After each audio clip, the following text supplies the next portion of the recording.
shows that I don't care or something? Well, I don't know. We're live now. Hello, everyone. Welcome to a new Tower of Babble podcast. As always, I am Julian and Jeremy. This is it's been new. We haven't done one in a month. It makes it new again. If something doesn't happen for a month, it becomes new again. Right. This is Jeremy Kozer. Hello. We're going to be talking about a couple cool things today, but if you're new to the show, I'll just give you a quick overview. We talk about the latest in film and television news. Nothing else. Sometimes video games, though, and also sometimes comic books, but we don't really talk about the comic book industry very often, more as it relates to movies and TV. The way you said it, it made it seem like people were nagging you for what is the show about? Yeah. Yeah, that's what it's about. It's a chance for us to talk about all the nerdy shit that the rest of the people in our lives are like, please shut up. We don't want to hear you talk about that. So that's what we're here to do. The main stories this week. There are more Spider-Man movies coming, and we're going to talk about what that means. There was a new book out about HBO. It's got some big reveals about Game of Thrones and its still unreleased spin-offs. And there is some shakeups at Lucasfilm and Star Wars about some projects, and we'll talk about that, as well as a bunch of other exciting stuff, including Sir Ridley Scott's comments on what isn't he talking about these days. But we'll get on that as well in an agree or disagree segment. So we'll get to that in just a moment. But before we do, I would like to remind everyone to follow us on Twitter at TowerBabblecast, Facebook.com/TowerBabblecast. And if you have any questions, concerns, thoughts, you want to tell a joke, head over to towerofbabblepodcast@gmail.com. Send that in there. You can find everything that we do at towerofbabble.ca. Okay, let's get into this. Like I said, we've been off for a month. There's a lot of news. And despite the fact that I had to trim this all down, it's like a Christmas tree. We have to trim the branches to make it look nice. It's Christmas season now. There's still tons of stuff to talk about, including stuff that's brand new that I couldn't trim. So we'll start with Marvel, because it seems to be that if we're not talking about something that Disney owns, there's nothing else to talk about. So Marvel we'll start with. And Jeremy, do you recall we texted about this? I kind of sent you the quote, which was out of an interview that Tom Holland was doing with GQ. And he was basically saying, the pull quote was, "If I'm playing Spider-Man after I'm 30, I've done something wrong." Okay, that was his exact line. He's currently 25 years old, just for context. So that was at the beginning of the month, basically, at the beginning of November. That news came out, and since then, people were basically that came out, and there was a lot. We've got No Way Home coming. What does that mean for the future of Spider-Man? Hype. Yeah, huge crashing movie sites, websites yeah. as they're people trying to buy tickets. It's very exciting times. People love Spider-Man. People love Spider-Man. I love Spider-Man, yeah. I love Spider-Man. Would you say you love Spider-Man? I guess. Yeah, right. So everyone loves Spider-Man, and they want to see the new movies, and they were curious, what does this mean? All the Spider-Man. Yeah. That's why. How many Spider-Man do you want to see in one movie is the question. At least 3. And people are pissed because they haven't seen them already, which is, it's like, quick tangent. Why are people upset that they're not revealing the fact that Tobey Maguire and Andrew Garfield are in this movie? Don't they want that to be a surprise in the movie? They just really want it to be confirmed, right? Because there's so many leaks and just things that would make it make sense, right? Specifically with the villains that are in this movie, right? From those movies, it's so they just really want it to be confirmed, and the closer we get, it's well, what if they aren't? But they definitely are. Of course they're definitely in the movie. I mean, I will tell you this: it's a bigger surprise if they're not in the movie than if they are at this point. Yeah. Oh yeah. So anyway, there's a lot of hype going around. Of course, at the same time, Venom 2 comes out. Right, has this after credit scene that's pretty dumb in my opinion, and that lights the things up even further. Well, what does this mean? What's happening with what Sony's doing with the Morbius movie and all these other kind of Sony Spider-Man universe projects that they want to do, and how does this all fit in? Especially if Tom Holland's "Fuck you guys, I'm out of here," right? Well, apparently, according to Amy Pascal, who is a Sony producer, And this is a quote. "This is not the last movie that we're going to make with Marvel. This is not the last Spider-Man movie." Pascal said in an interview with Fandango, published on Monday, "We're currently ready to make the next Spider-Man movie with Tom Holland and Marvel, and we're thinking it's going to be at least 3 movies, and we're going to go on to the next 3. So I don't know why this is such a complicated. Like, what? It's going to be 3 movies, and we're going to do the next 3. She's just saying there's 3 movies. And this is not the last of our MCU movies. Yeah, they're doing it together. Yes, yeah. Which is like the rocky road that they had. Well, in the middle there, right when they were like, "Oh, Tom Holland's out," then he was back in. Mm-hmm. There's all this. He called. Bob Iger. Remember, you're like Tom Holland was on the phone with Bob Iger. Apparently, part of me is like very jaded and is like, this is all PR bullshit. Just let's use this for hype and whatever. But on the other hand, it's like, of course they're doing more Spider-Man movies. Everyone's making money. It makes sense. But how do you kind of fit this announcement in with, Tom Holland's kind of, I'd say, fairly open response that he had to GQ? Like, how do you parse those things? Yeah, I don't know. Was it just like, I'm surprised that he said that. It's a crazy thing to state. Yeah. When your movie's about to come out, basically saying I'm done after these 3. Yeah. Even though he's only 25, you said? He's only 25 years old. Yeah. But yeah, it just didn't make any sense. It's like, of course he's gonna keep doing it. Like we've been speculating about his his tenure as Spider-Man could go down as one of the greatest of all time. Yeah, like it sounds funny to like say that now, but like we're talking about the end, right? The end of this when he's done 6 movies or potentially more. Yeah, because I think we knew that 6 was gonna happen for sure. Like, well, I think we knew 3 was gonna happen for sure, and then we didn't really know after that. Well, I would say once he was introduced. And the elements were all there when everyone's, this is the best Peter Parker we've ever seen. It's the most like Spider-Man, right. Blah, blah, blah. Like, you think that even of Homecoming, he's definitely right? my favorite Spider-Man. So and as soon as you kind of like proved it and, with Kevin Feige and the MCU and what that is, right? Greatest producer of all time, essentially. Yeah. It just made sense that Tom Holland would be the Spider-Man moving forward in many, many, many movies.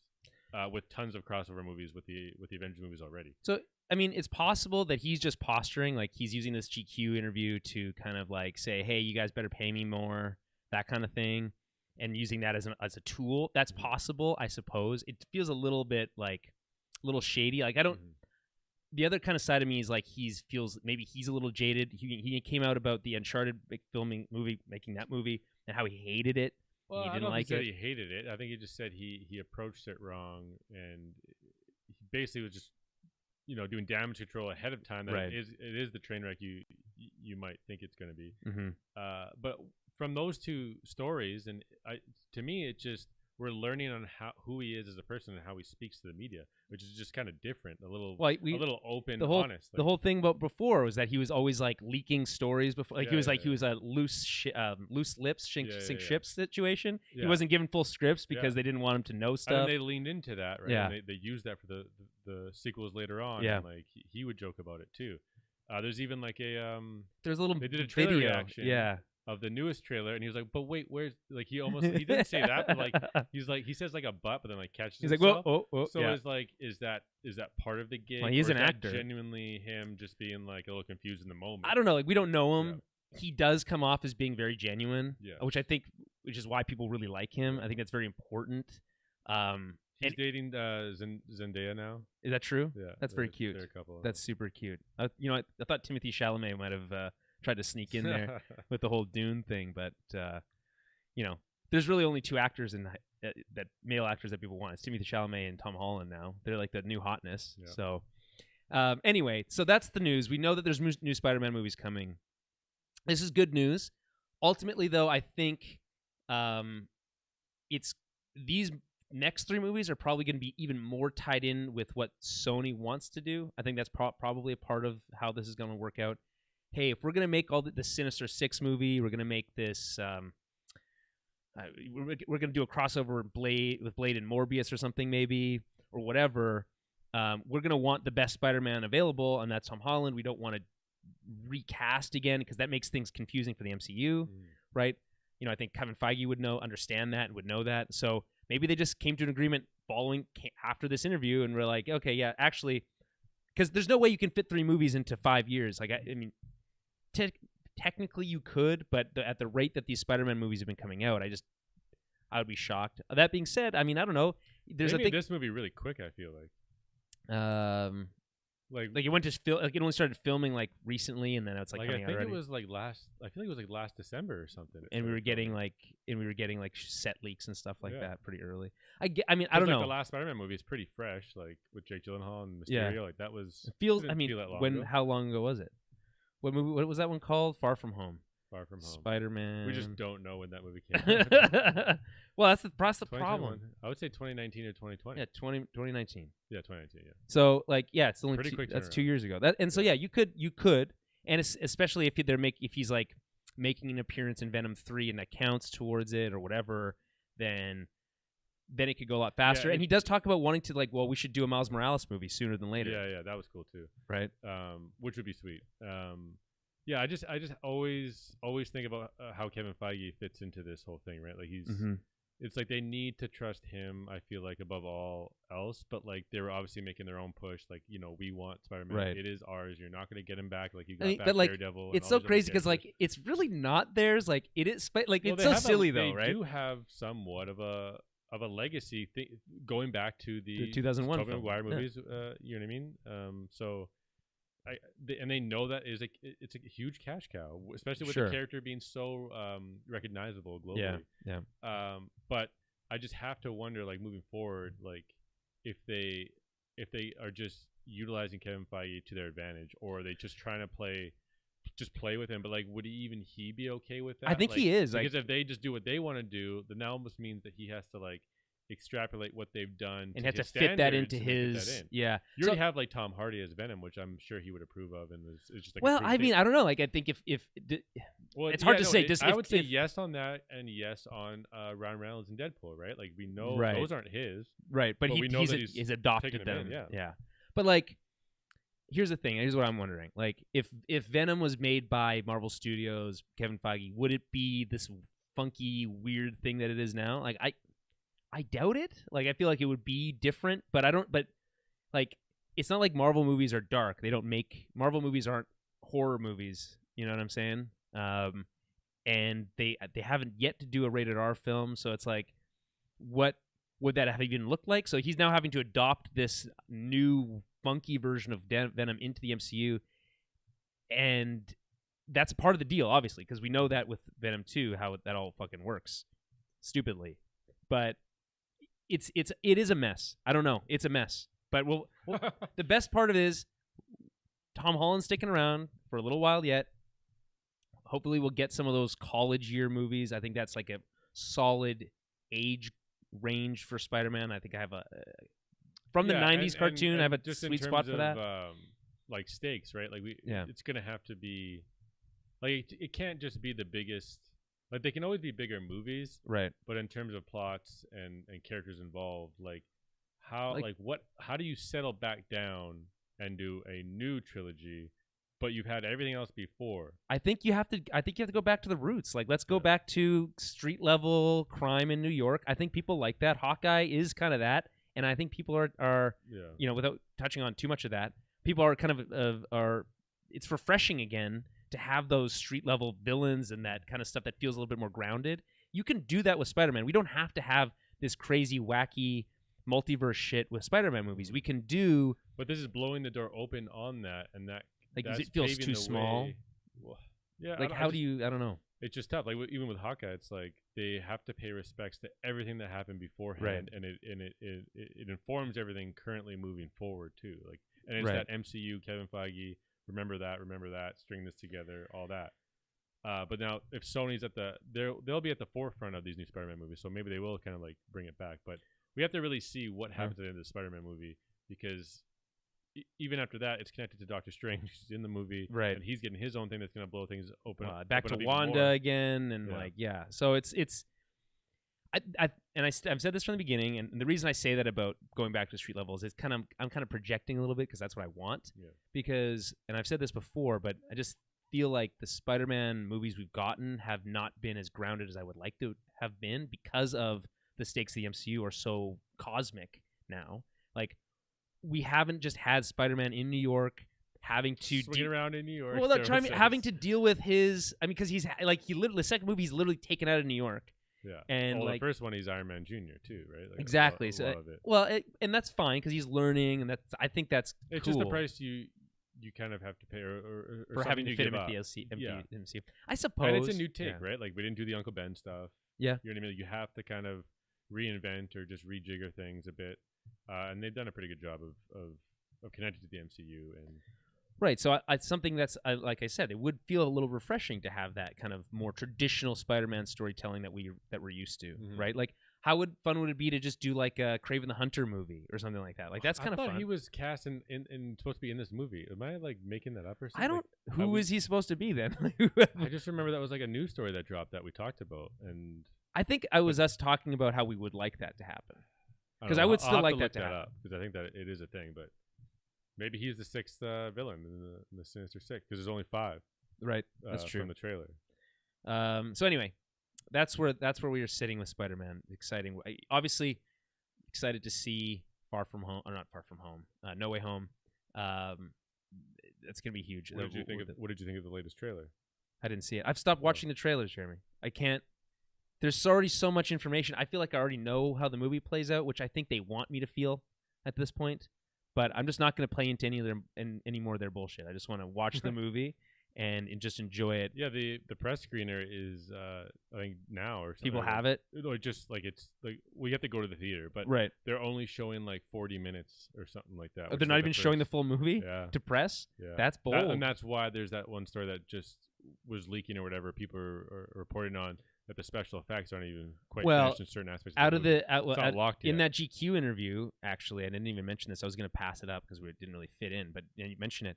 This movie is coming in hot because there's a line here, and this quote was, Tom Holland was asked about the actual plot of the movie, and he said, "Well, you could ask the director. What happens in Act 3." And his response would be, "I'm still trying to figure that out." And that was while they were filming. So, there's a possibility this movie's bad. I don't want that to be the case, but that's kind of that's. Just to bring up, we're talking about Kraven. He has been cast. Aaron Taylor Johnson. Oh, really? Yeah, we did talk about that. I did tell it that you thought that was like a weird choice or whatever. But apparently, it's a spin-off movie for Sony because they're doing Morbius, Venom, Kraven. So that is a real thing. Okay, interesting. Yeah, that is a weird choice. So sticking with Marvel for a second, Scarlett Johansson has recently spoken publicly about her recently settled lawsuit with Disney around Black Widow. Now, I want to mention this really quickly, and I don't want to spend a lot of time on this, but I only want to mention this because we spoke to the public side, which and Scarlett Johansson had not said anything about it, and there was a lot of speculation, and there was a lot of people who were like throwing her under the bus and stuff, and I don't really understand that because it seemed like her situation felt like valid, and what she was trying to get felt fair. But yeah, and it just kind of broke like all at once. It was just like all we learned right away was she's suing Disney. Yeah, based off this, and and all we really know about it is that through the pandemic, things obviously changed. And they had to make decisions on delaying the movie, when to release it only in theaters or have streaming. Yeah. So they had to change all that, and the decision once they made the decision, it changed. It affected the box office. And therefore her compensation or whatever she was owed, drastically to the point where her team just had to do a legal thing here and just kind of get what was. Well, yeah, and there was ripple effects too. There was a lot of people talking about her, making a stand was important and makes a difference to how people cast movies and how people are paid and all that kind of stuff. So it is important. So her response and her public statement is that I think it's important in general to know your own worth and to stand up for yourself, she said.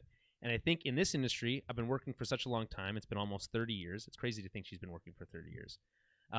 And so I've seen, and I think there's so much that has shifted over those 30 years. And I think sometime before, maybe you would feel, oh gosh, if I stand up for myself, I might never work again, the whole blackball thing. Or I might be blacklisted in some way. Thankfully, that's changing in the zeitgeist, she added. And honestly, I think that happening in an industry that's as huge and universal as the entertainment industry, it's really important to lead that charge.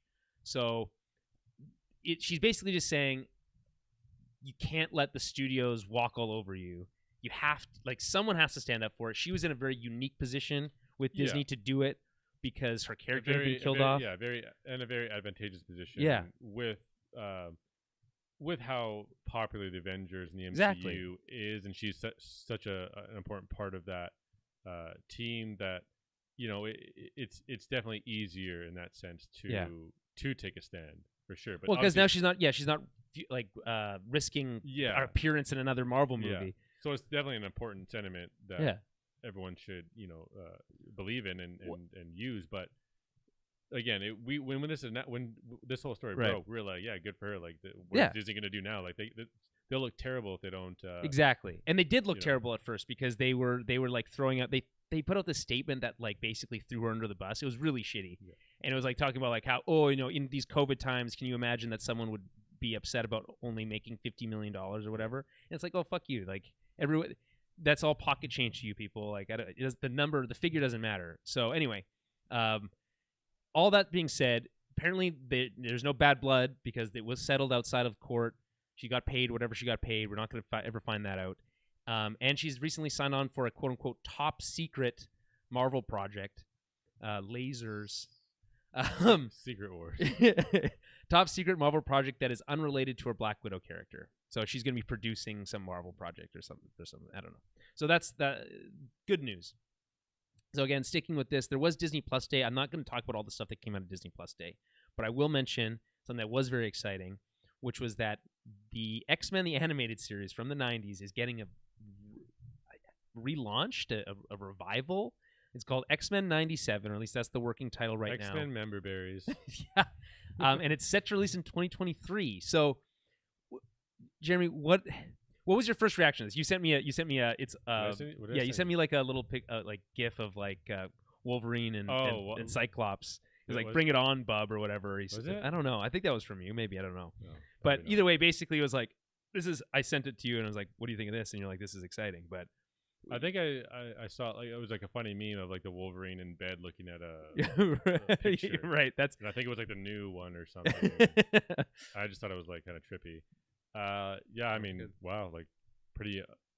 Like, you couldn't have predicted this, I guess. I don't know. There was no way anyone was like, you know what they're gonna do? They're gonna bring back that. You're gonna do what you want.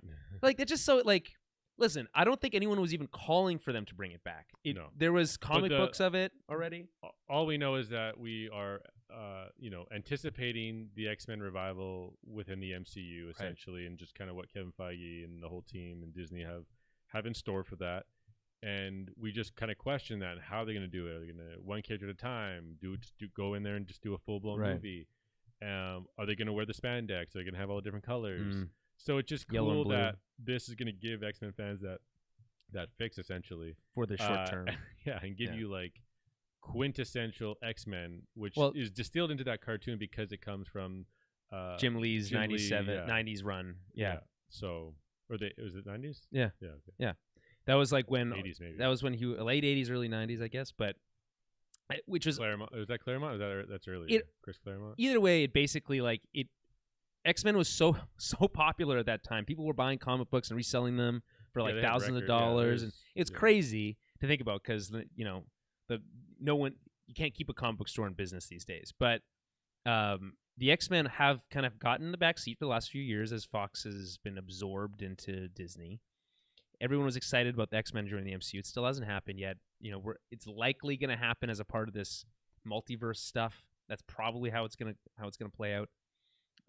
A lot would have to change for the X-Men as we know them to just fit into the MCU today. Like, how does that work? We talked about that. I don't want to retread that ground, but that is exciting. And as it starts to happen, we're going to start losing our mind because those X-Men movies are super cool. I watched a video from Screen Crush the other day called "Was Magneto Right?" It's very good, talking about his Magneto's kind of like stance and about how he approaches things versus Xavier. Very interesting stuff. Big fan of Screen Crush content. I think they do good work. But I'm just so curious about this specific project because, like, if you go back and watch, which is available on Disney Plus, you can go back and watch the X-Men series now. That animation style, though iconic from our memories, pretty shoddy. Like, there's some like stuff that doesn't really look that good. Yeah, but any of those issues will be But are they going to try to like recreate the look exactly? Like, what's the plan here? Yeah, like there's slight redesigns. I think there's one image, like Wolverine's like his ears. The ears are just a little bit more subdued, I guess. Right. They were pretty pointy. Yeah. They're very like cowboyish. You could say. Okay. Right. Like okay. Just little minor changes. I think Rogue's hair is a bit different. So like the look of the team and like the colors, it's all going to be there. So any issues you have with the animation style and like the fluidity of that, the modern motion, stuff will be fixed. Yeah. So I wouldn't worry too much about that. What I mean is that like shows don't look like that anymore. Like you don't see that type of animation really used anymore. That's why it's surprising to me. Right. But I mean, who are they going for? They're going for the nostalgia here. Yeah. So we'll be fine with it. And if new people want to latch is it a sequel? Yeah, I think it's a continuation. Like they're like picking up where they left off. Yeah. Like, hey, remember those stories we told? Those are all still canon. We're now going new stories. I mean, I'm sure they'll retcon some stuff and just go from there. But it's cool seeing the entire main cast is all back, like even Jubilee and all that stuff. Like, I thought my understanding was that they were still doing casting, but I guess like a lot of that cast is probably still available, still probably working. I think some of them have probably passed by now, actually. But I heard that some of the creative team behind the scenes will be a part of this new one. That's even crazier. Like, so I mean, we were talking about this before we started recording. It's just we live in a world where nothing old is ever gone. You're just gonna whatever you liked before, you're gonna get new stuff of now, which means that you're gonna get less new stuff ultimately. There's no new X-Men cartoon coming, so we're just going to do the old one again. That kind of thing.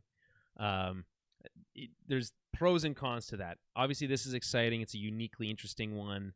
Why this one and not the Spider-Man one? Probably because the whole rights issue stuff. I think it's just a good way to get fans interested in the X-Men again. X-Men again. And like we said, like we had all these questions of what are they going to do? Are they going to do the leather suits? They're going to spandex? Like, this gets everyone back to thinking about the blue and yellow again. This is the base X-Men, right? Based off the best comic run of the X-Men. Yep. So you're going to get that. So whatever issues you have with whatever we do movie-wise, which is probably going to have differences, changes. And it won't be as hard to swallow those changes if you got this stuff on TV. This quintessential X-Men kind of play out. So yeah. Hope they drop them every Saturday morning. Every Saturday morning, new episode of X-Men the Animated Series. They could even, if they wanted, get your seal ready. They could get their they could do a little like block of animated shows like that have different themes. Not just X-Men, but like maybe you do a couple different Marvel shows that are all like Saturday morning cartoon inspired, and that you could release on. I think that would be really fun and a cool idea. I would watch it on Saturday mornings. Would be into it. While I'm hungover for my Friday night bender or whatever. Last thing on Marvel, and we won't spend too much time on this, but we saw a teaser trailer for Moon Knight and for She-Hulk. Both look like they fit into the MCU pretty well. The one thing that surprised me, Moon Knight looked pretty violent and pretty dark, which I don't think a lot of people. I know that's how the character is in the comic book, I think a lot of people just assumed that wasn't going to be translated quite so directly, but I think it looks like one of the most interesting things that Marvel's doing right now, and obviously with a great actor attached. So, what did you think of the Moon Knight stuff that you saw? I don't even know if I saw much. Like, what did they even show? They didn't like show anyone talking or anything, right? Well, it's a little bit. It's like you kind of get these glimpses of Oscar Isaac, his different voices that he's doing, and there's this brutal scene of him beating the shit out of somebody. Okay.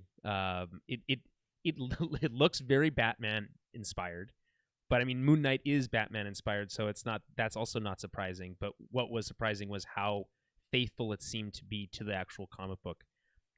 It looks like it's going to be really kind of trippy in the sense that they're really going to lean into this kind of like multiple personality things and what's real and what's not. It does look, I don't know, to me it looks really fascinating, and obviously I'm a big Oscar Isaac fan just generally. I think like Oscar Isaac is great. He kind of got a short shrift in Star Wars, unfortunately. But this is going to be... He just did it so he could buy a house. Well, yeah, but that's what he said recently. If you'll do another Star Wars movie, he's like, maybe if I need to buy another house. Well, fair enough. But I just like people like the character of Poe. I feel like he could have had more to do. That's all. Somehow Palpatine has returned.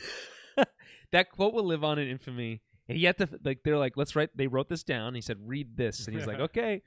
That's funny. And then She-Hulk has a lot of Bruce Banner in it. It's really interesting. There's been a lot of buzz recently. Obviously, she's a lawyer in the comic books. That's all I saw, but it was the new like logo, and it was like Law and Order inspired or something like that. Well, not whatever. I mean, just the logo, like it's like yeah. Buildings at night in the background, and just like a slick font. Yeah, She-Hulk instead of like the two the big green, like, spray and pink, paint. and there was So all about the logos. I mentioned it's all about the typeface. I mentioned She-Hulk, and it looks interesting. It looks great. I don't know a lot about She-Hulk or Moon Knight, to be honest, from a comic book standpoint. But I will say this: there's been a lot of buzz, and I mentioned the lawyer aspect here because there's been a lot of buzz about Daredevil again in the news. Is he gonna appear in Spider-Man? We don't know. It has been leaked. Maybe I mean we don't, that's the thing. Like it's just like so Charlie Cox. People really like Charlie Cox as Daredevil. He obviously was the one who played Daredevil on Netflix.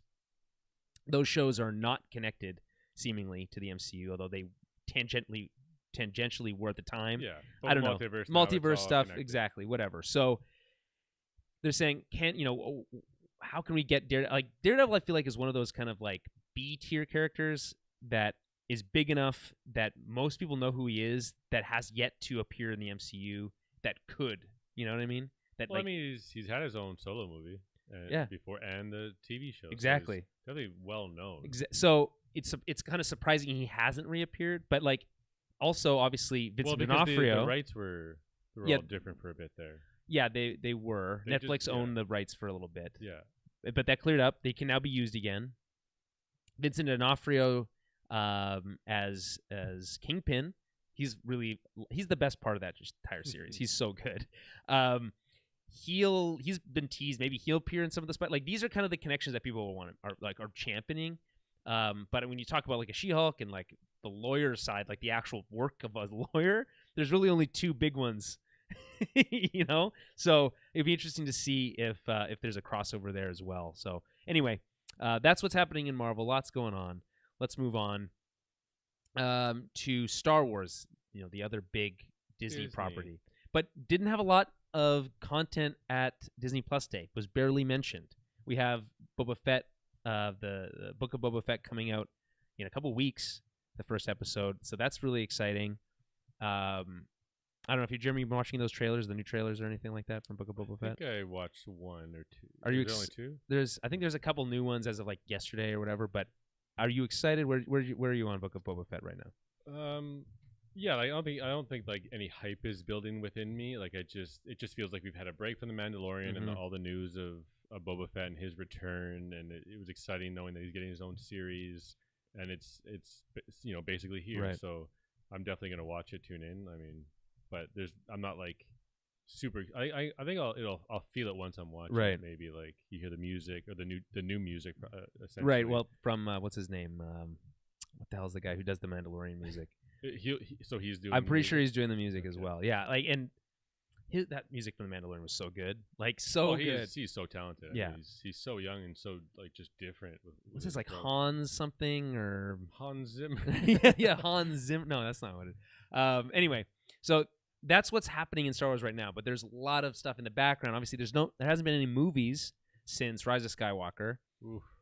We don't talk about that. We don't talk about Rise of Skywalker. A lot of work needs to be done. In the background, a la the Clone Wars, to fix all the stuff that happened in those movies. Really, the most exciting Star Wars stuff to me is Obi-Wan. Oh, and yeah, so that's the thing. That was all we got was some concept art. That show is supposed to come so soon. We had a concept art, but we also had the actors saying things and just knowing what actors are going to appear. We saw them training with the lightsabers. Yeah, and we know that Darth Vader will basically be in the suit. Yeah, Hayden Christensen. Or Hayden Christensen, sorry. Well, he is Darth Vader. Would be in a suit. Yeah. Or how else would Darth Vader? Well, he was Darth Vader for a short time, not in the suit, before he got cut in half. Right. And then the Ahsoka show, and we know that Hayden's back for that. Yes, that's the most exciting version. Yeah, just like this pocket of Star Wars, which is essentially what we should have gotten, like as sequels to yes, whatever George Lucas was doing. Yes, instead of what I what mean? we got, is what you're saying? Like instead of But it's episode 7, 8, it's 9? gonna feel deeper, more meaningful because of the prequels. It feels more connected to yeah. those things. And then you just have an all-star in Ewan McGregor, just a legend in the Well, making, he's already a legend. he's an unbelievably amazing actor. Like Yeah. so good. He makes everybody else involved look like garbage. But it's not really their fault. And Hayden Christensen, like here's the thing. Hayden Christensen, this is his shot, Jeremy, to redeem himself. We've been saying this is that. exciting. I'm excited for him. You know, because like, he was even acting before. Like I feel like he was just handpicked by George Lucas. something. This is the man. This is the one I want. He's gonna be Darth Vader. He was trying to pull another Mark Hamill, basically. I guess. Which that like not that it didn't. It's saying I didn't mean to say it didn't amount to anything. Right. Obviously, he did. He did a job. He did. He did good, and it's not like he was like he's not known for like other like starring roles or whatever. He did Jumper. Remember that movie? Well, I was more so saying Mark Hamill. Even though he did the Joker, yes, he's like a phenomenal person. Yes. Whatever. He was Luke Skywalker, and then that's it. Yeah. And then Hayden Christensen's basically the same thing. One of the best voice actors. He's also now. He was in the Flash. The original series with John Wesley. Yeah, and then he was actually also in the. Yes, he was in the new one. Yeah, that's what's really cool. Yeah, and like obviously, I think that Mark Hamill's an amazing actor outside of Luke Skywalker. Yeah. And we don't have to get into the whole like what happened in The Last Jedi. I think he was great in that. He's great in that movie. I don't want to get into it, but have to talk we don't have. But it have to be referenced at least once in an episode. Anyway, but what were we talking about? Oh yeah, Hayden Christensen, everything else. Come back. What's exciting? Mandalorian. Yeah, exactly. So, meanwhile, you've got other things happening. So, Boba Fett's ship has been renamed. Long time it was called Slave One forever and ever and ever. Disney didn't like that apparently. And like here's the thing. A lot of things are getting tough. Snipped up. It's tough in the world of Disney where there's a certain group of Star Wars fans who really hate Disney. They think that they're ruining Star Wars. I think. Well, I mean, it's a fair thing. You can't just push these people into a No. I'm not saying. There's a lot of hate for Disney out there in the Star Wars, but not everyone feels that way. Major conglomerate. It's corporation. Exactly. So it's going to be try to do right by the fans, but it's tough. It's tough out there. But so Boba Fett's ship was always called Slave One. Though that being said, those words were never ever actually said in any Star Wars movie or piece of media. Though it was just always just known as that, right? So it's been renamed Fire Spray. But the thing that's dumb about this. Not a great. It's just that it's not iconic. I feel like, but spray like Fire Spray. But just spray. You just don't like the word. Just it's tough on the lips. I just think of like a skunk spraying its juice. Or whatever. It's spray it down. It's musk. Like, it's just not as cool sounding. Right, I agree. But even phonetics aside. The thing that's confusing about this, and I think unnecessarily so, is that it's the name of the ship, but also name of the ship class. So it's a Fire Spray class ship is the ship, but it's also called Fire Spray. So really, it's just a non-story because people are just going to call it the Slave One. Yes, probably, but not it. But it's probably the thing is it's probably going to be. They have to get ahead of this because it's going to be featured heavily in the Book of Boba Fett. This is such a lost opportunity. They could have called upon the fans, come up with a name, submit it in. Right, hey, we don't think Slave One really works anymore in a modern setting. What can we do? That would have been a cool thing to handpick something that a fan came up with. It would definitely be better than Fire Spray. Like we know that. I mean, it's low bar. Yeah. But so that's this was rumored a couple months ago, but it's official now. So this is now officially the name change. Lock it in your heads. Just remember that because I know I won't. So there's that. There's also the next movie that we were all anticipating that was going to be the next Solo 2. Solo 2, exactly. The movie that's supposed to be the next actual film following The Rise of Skywalker was going to be Kathleen Kennedy's. What's not Rogue Squadron? That was called Rogue Squadron. Yeah, you say following it just in terms of scope, not like storyline. Not storyline wise, exactly. You just this is going to be this is going to be the next big movie because we've only had TV stuff, right? So they're like, here's the next big movie. It's going to be directed by one of the biggest female directors in the world right they now. They just lost confidence because the woman directed Wonder Woman 1984. Yeah, but one bad movie does not make a bad career. So here's the thing. They've said that it's just tough though. Kathleen Kennedy, she's got a lot on her plate. A lot of tough decisions to make that cost millions and millions of dollars that investors are involved in. Jeremy, you're bringing me down here. You just can't throw somebody a major IP like that after they have a misfire. Why? People can make mistakes. Yeah. But you have to come back. They have to go to movie jail first. It's the law. The law of movies is... She can do whatever she wants. But not Star Wars. What the fuck are you talking about?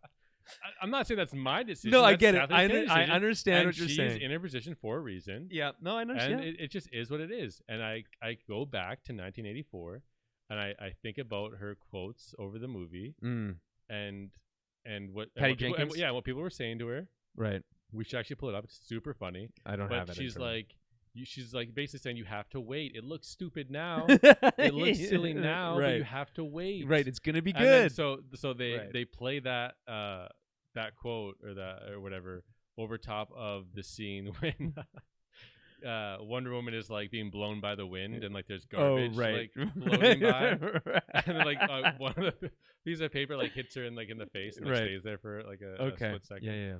That's. And it's just like and then they play a bunch of sequences from 1984 that just looked here's the thing. It's just brutal. How much do we place that at the feet of Patty Jenkins, and how much is placed at the feet of the writing of that movie?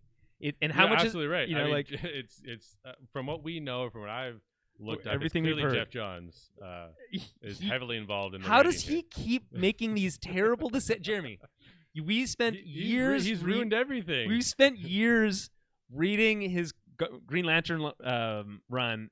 Greatest Green Lantern run there's ever been. Still is. I mean, it's still absolutely amazing. Top of the best Green Lantern stuff. But the guy can't write a movie if his life depended on it. It's everything he touches seems to fall apart. I don't understand. It's so odd. So anyway, I don't like. We talked about that before. But what I'm saying is, Patty Jenkins had one bad movie, and now the next Star Wars movie is now shelved. So we have, and it's so weird. It's like they want to do it. They have full confidence in her. They shoot a mini commercial for it, where she talks about her dad being a fighter pilot and all these family things, and what Disney's all about. Yep. And it makes sense. Oh yeah, she's close to that. They're fighter pilot. Let's see that angle of it. Yeah, that sounds exciting. No, I mean, too bad. So we may still get this movie one day, but it maybe it's like 5-6 years from now. Yeah. It's like, and that's another thing we're talking about before we start recording is that we essentially just got to be patient with all these things that you may be rooting for or whatever, because it's all about the people up top and the decisions that they make. And if those decisions don't pay out, there's going to be a new person at the top sometime. And then they're going to have to look at what's wanted, and they go from there. Yeah. So it's never say never. All these people are coming back and reprising their roles. Look at Spider-Man and all these villains coming back. Like Doc Ock. Like who would have thought Alfred Molina and Willem Dafoe. Unbelievable. Old man Willem Dafoe is coming back to put on that stupid green outfit again. And then the rumor of Toby and Andrew. Like that's insane. Yeah, it is crazy. So you just can't rule anything out. So if that can happen, anything can happen, is what you're saying. Yeah. So they're saying that this is a scheduling conflict, but whatever. Scheduling conflict, and creative differences. Exactly. You know, it's just like those 2 bullet points. Yeah. So they're saying or that, the other one. I couldn't nail the story. I couldn't. We just couldn't. We couldn't. That was a Joss Whedon Batgirl excuse. Right. Unbelievable. Couldn't nail it. Couldn't figure out the story. Anyway, so the line here is that the Squadron has been placed off the production schedule. The hope is that once Jenkins fulfills her previous commitments, she'll be able to return to the project. Yeah, our hope is that too. So Rogue Squadron, which I think was a cool idea. We just talked about that. Yeah, that's not happening right now. So whatever the next movie is going to be something else. We don't know. Yeah. But I'll tell you what it's not going to be. It's not going to be Rian Johnson's movie. Okay. Because that's also been shelved. Moment of silence. Okay. That's long enough. Has apparently it's been also been shelved. This time they're saying creative differences. here's the thing. This is one of those. Where is this reported? Who's saying? I didn't see this. This came out right around the same time as the Rogue Squadron stuff. I just thought they assumed that's the case because they didn't announce anything. Right. Over it was an actual written out statement. I'm gonna double. Now I have to double check. Ryan I don't Johnson, know. You're making me. You're making me double. You're making me. I think it's just people assuming, but it's that's what they want. Type thing. There's a lot of people who don't want him to touch Star Wars again. I just again. feel like that's bullshit to say creative differences. Come on, that we just talked about the 3 bullet points that you'd make. Yeah. When you shelve something. Yeah. Well, trilogy reportedly officially. Reportedly, but also officially. Yeah, I don't know what that means. I'm reading. This is from Inside the Magic, which is who knows? This could be made up. No, this. I mean, so. The most divisive figures in Star Wars fans community. That is definitely true. Now, despite Johnson's own assertions of the contrary in an interview with journalist Sarah Wilson earlier this year, it seems that his planned Star Wars trilogy, which was originally announced by Lucasfilm in 2017, has been quote-unquote shelved, along with Patty Jenkins' Star Wars Squadron. So this has just been it's kind of been attached to the Rogue Squadron stuff. I think we'll still get a Rian Johnson movie, another Star Wars Rian Johnson movie. Yeah. I still think it's going to happen. We just need a lot of time. We need to wait long enough for that whole cycle. You know how there's that. I don't know if you've seen these memes about how a new Star Wars movie comes out, everyone hates it, and then give it 10 years, and everyone fucking loves it. Yeah, that's the thing with a lot of really good pieces of art. Essentially, yeah, you have to give it time and distance and. People find context. New meaning from it, new discoveries, and it either ages like milk or ages like wine. Ooh, never heard that saying before. That's good stuff. So. I like that. And I know it's divisive. I think it's going to age like wine. I tweeted this the other day. People still it trends on Twitter. I swear to God, once a month. Mm-hmm. There is The Last Jedi. It's not quite an everyday thing, but yeah. No, it's not every day. This isn't Snyderverse. This is not Snyderverse situation, but it's close to that. Very close, So it keeps coming up. I think that's a good thing. Yeah. So I think Disney knows that they'll get around to it. They know what they have. So anyway, so some bad news there. Continuing on the bad news front, Rangers of the New Republic, which was another spin-off of The Mandalorian. It's also been backburnered. This one I think is funny though, because the quote from Kathleen Kennedy is, "We never even written any scripts for that."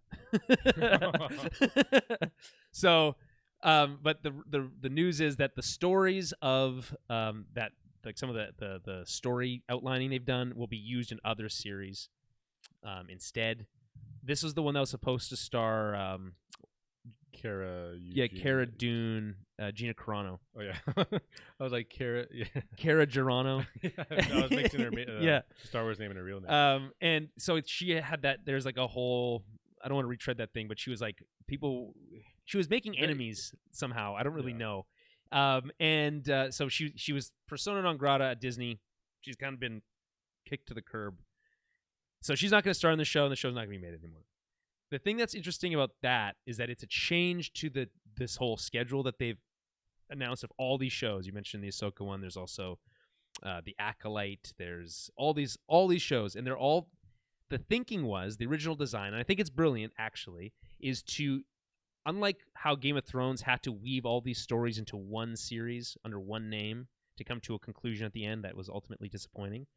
This is going for most, I think. For George, we'll get to it, but for George R. R. Martin as well. Instead, what Star Wars wanted to do was have that same intertwined storytelling, but do it over multiple series instead of just one.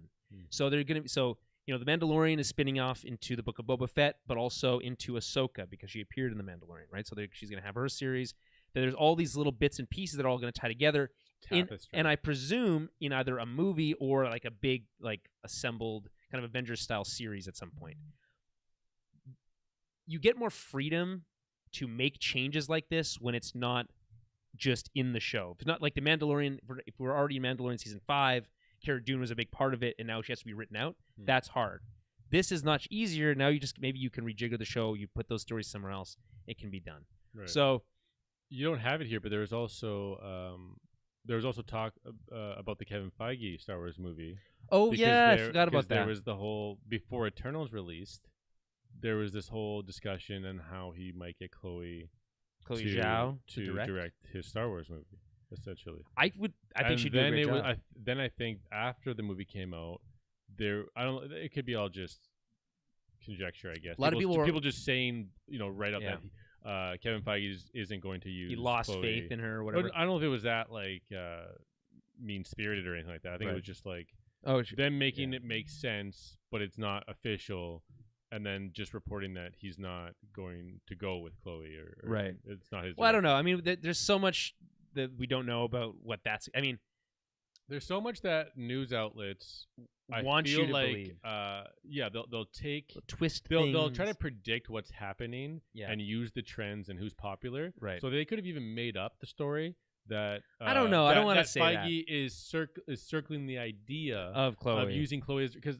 that wasn't it was an official statement. Yeah, but that's what was shared on certain news sites. More likely, here's how I kind of see. How do they know that? Here's the thing.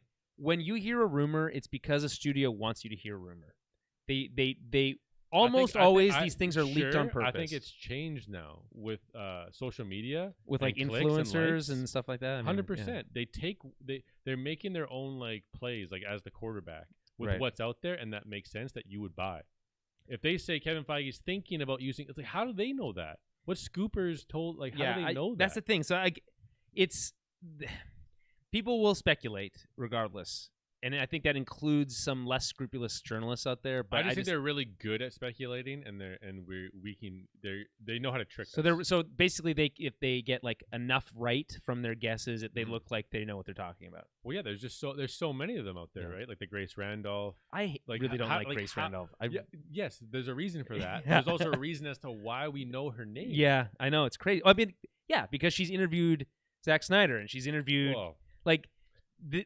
She gets scoops.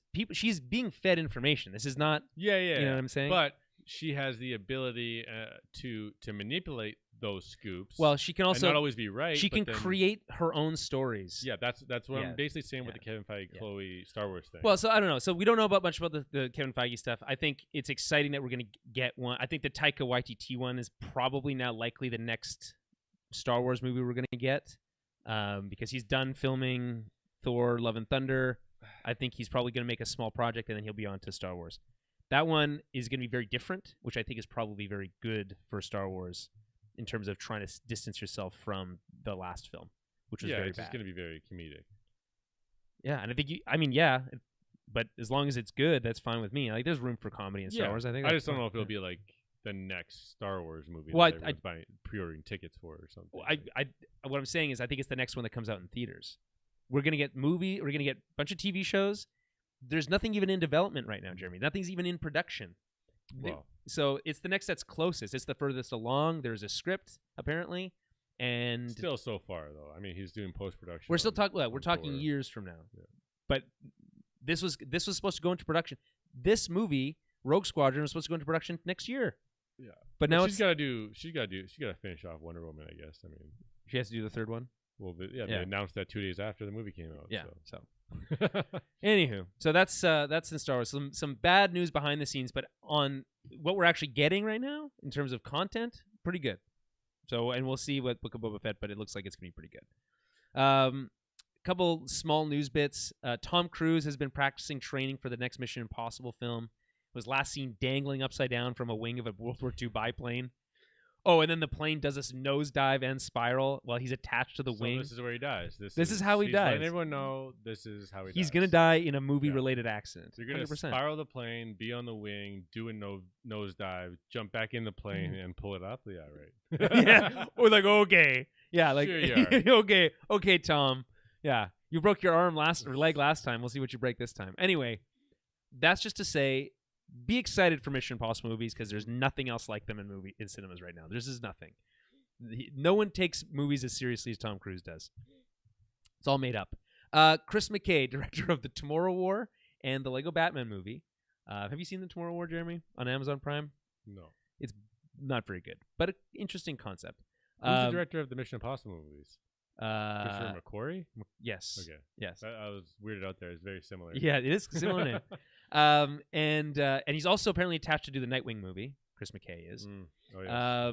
And right now he's making a movie called Renfield, which is apparently, though I'm not familiar, the infamous lackey to Dracula. It's going to star Nicholas Hoult, Beast, also in The Great show, as he's going to be the titular character of Renfield. But who do they cast, Jimmy? Who could they possibly cast for Dracula? Who could you need to have someone with a lot of gravitas, someone who could really, bring a lot of oomph to a role like Dracula. So of course they cast Nicolas Cage for this role. I cannot wait to see. First of all, I know Jeremy. I know you haven't seen Pig, but he is fucking awesome in that movie. Like, it's so cool. He's an awesome person. So he's having a real Cage-assance right now.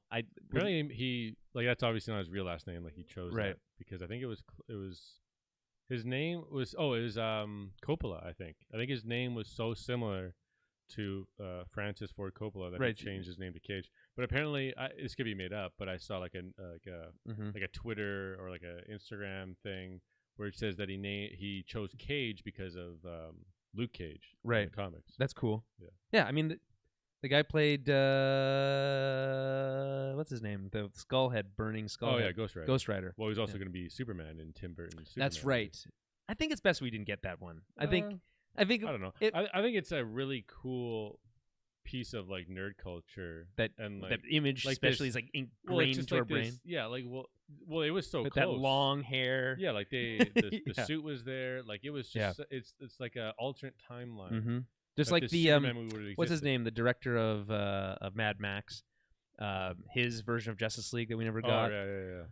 That is also that alternate universe with that like super like expensive bat suit and all that kind of stuff.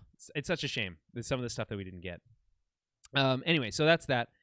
We also got a first look at this Predator movie. So Predator, a franchise that continues to endure somehow, absorbed into the Disney scope of things. There's a prequel movie coming out. It's called Prey, which I think is actually a brilliant name. It's not great for searching. Can't just search it. But well, it's another P. Well, it's also, but it's like Predator and Prey. Just like it makes sense. I think that makes sense. And it's it certainly makes sense.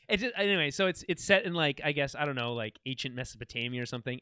The shot is of this woman with a bow and arrow being hunted by a predator. Yeah. Brilliant, I think. Take it back to simple stuff, 1v1. Mm-hmm. I guess it wasn't technically 1v1 in the first Predator movie until the end. But still. We also live in a world where it's very possible that Arnold would come back for a Predator. Right. Movie. He's not busy directing. That's not happening. He's not a governor anymore. When we say that though, like in today's world, and like how we said, everyone's coming back and reprising roles. Like, where's he? If that happened, we wouldn't bat an eye at it. We'd be like, it's like, of course, obviously, sweet. That'd be another nerd fist pump, and let's. And then the movie sucks, and then yeah, exactly. But he shows up in Fortnite, and he's in whatever. Right. And exactly. He shows up in Fortnite. We celebrate Arnold before he dies. Well, I mean. Does he do another Terminator movie and then like digitally de-aged? He's done that like twice already. So I think that's kind of like done, that's over. Yeah, that's fair. I guess. Unless there's did you like the last? I didn't watch it. Oh, Jeremy, I'm too close. It's not bad. It's not. I know, but they redo elements. They do redo elements from the first two movies. It's pretty cool. It's pretty cool. Anyway, so that's Predator. I know you, Jeremy, love the first Predator movie. Like, truly love that movie. I think you had a poster. Pretty sure on your wall. No, you had it was Commando. I'm pretty sure. I had an Arnold Schwarzenegger shrine. That's what I mean. Yes. Okay, multiple posters. Right, but for sure, Commando. I remember I still have them. Yeah. Oh, okay. Yeah. The shrine still stands. Yeah. It doesn't stand. It's in a binder. It's locked away in your memory. But I mostly did it as a joke, but I also had like this book, or maybe I got the book as a gift for Christmas, or I got it at Red River Bookshop. But it was just like page after page of just like shirtless, full blown, like just basically posters.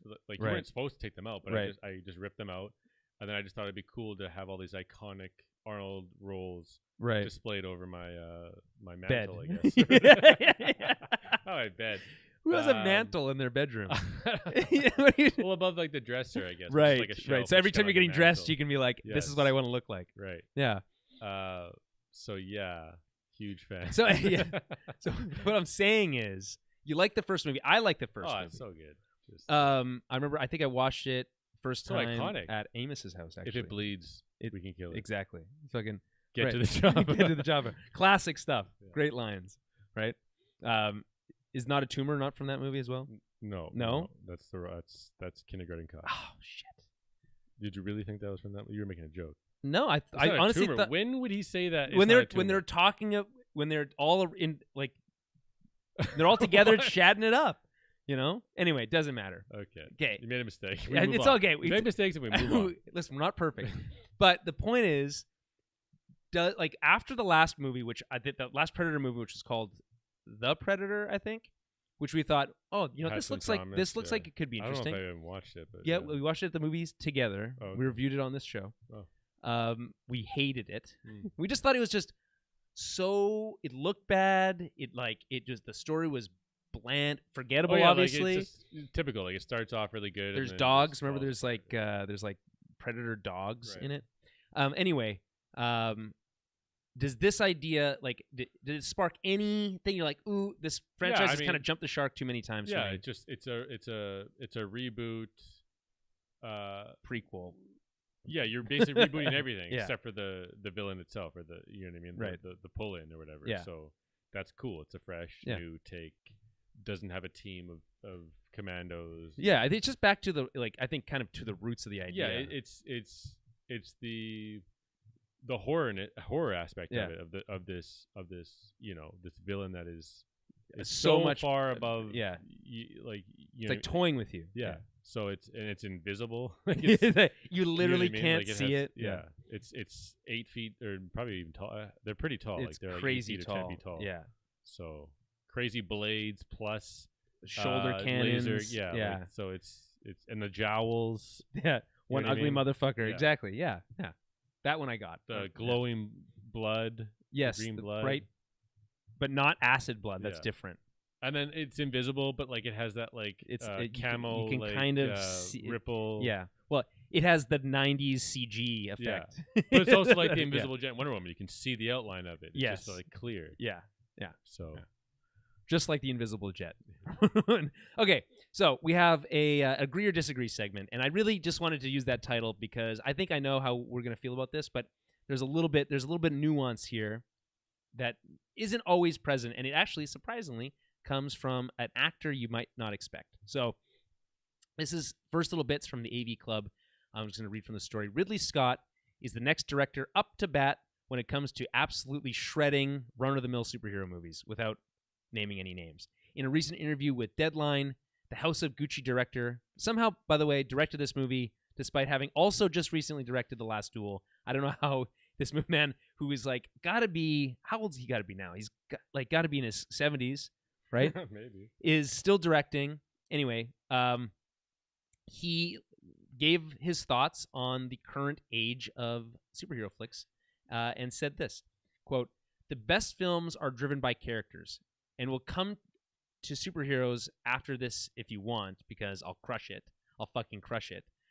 This is just the quote. "They're fucking boring as shit," Scott recently told Deadline in an interview, adding, quote, "Superhero movie scripts are not any fucking good."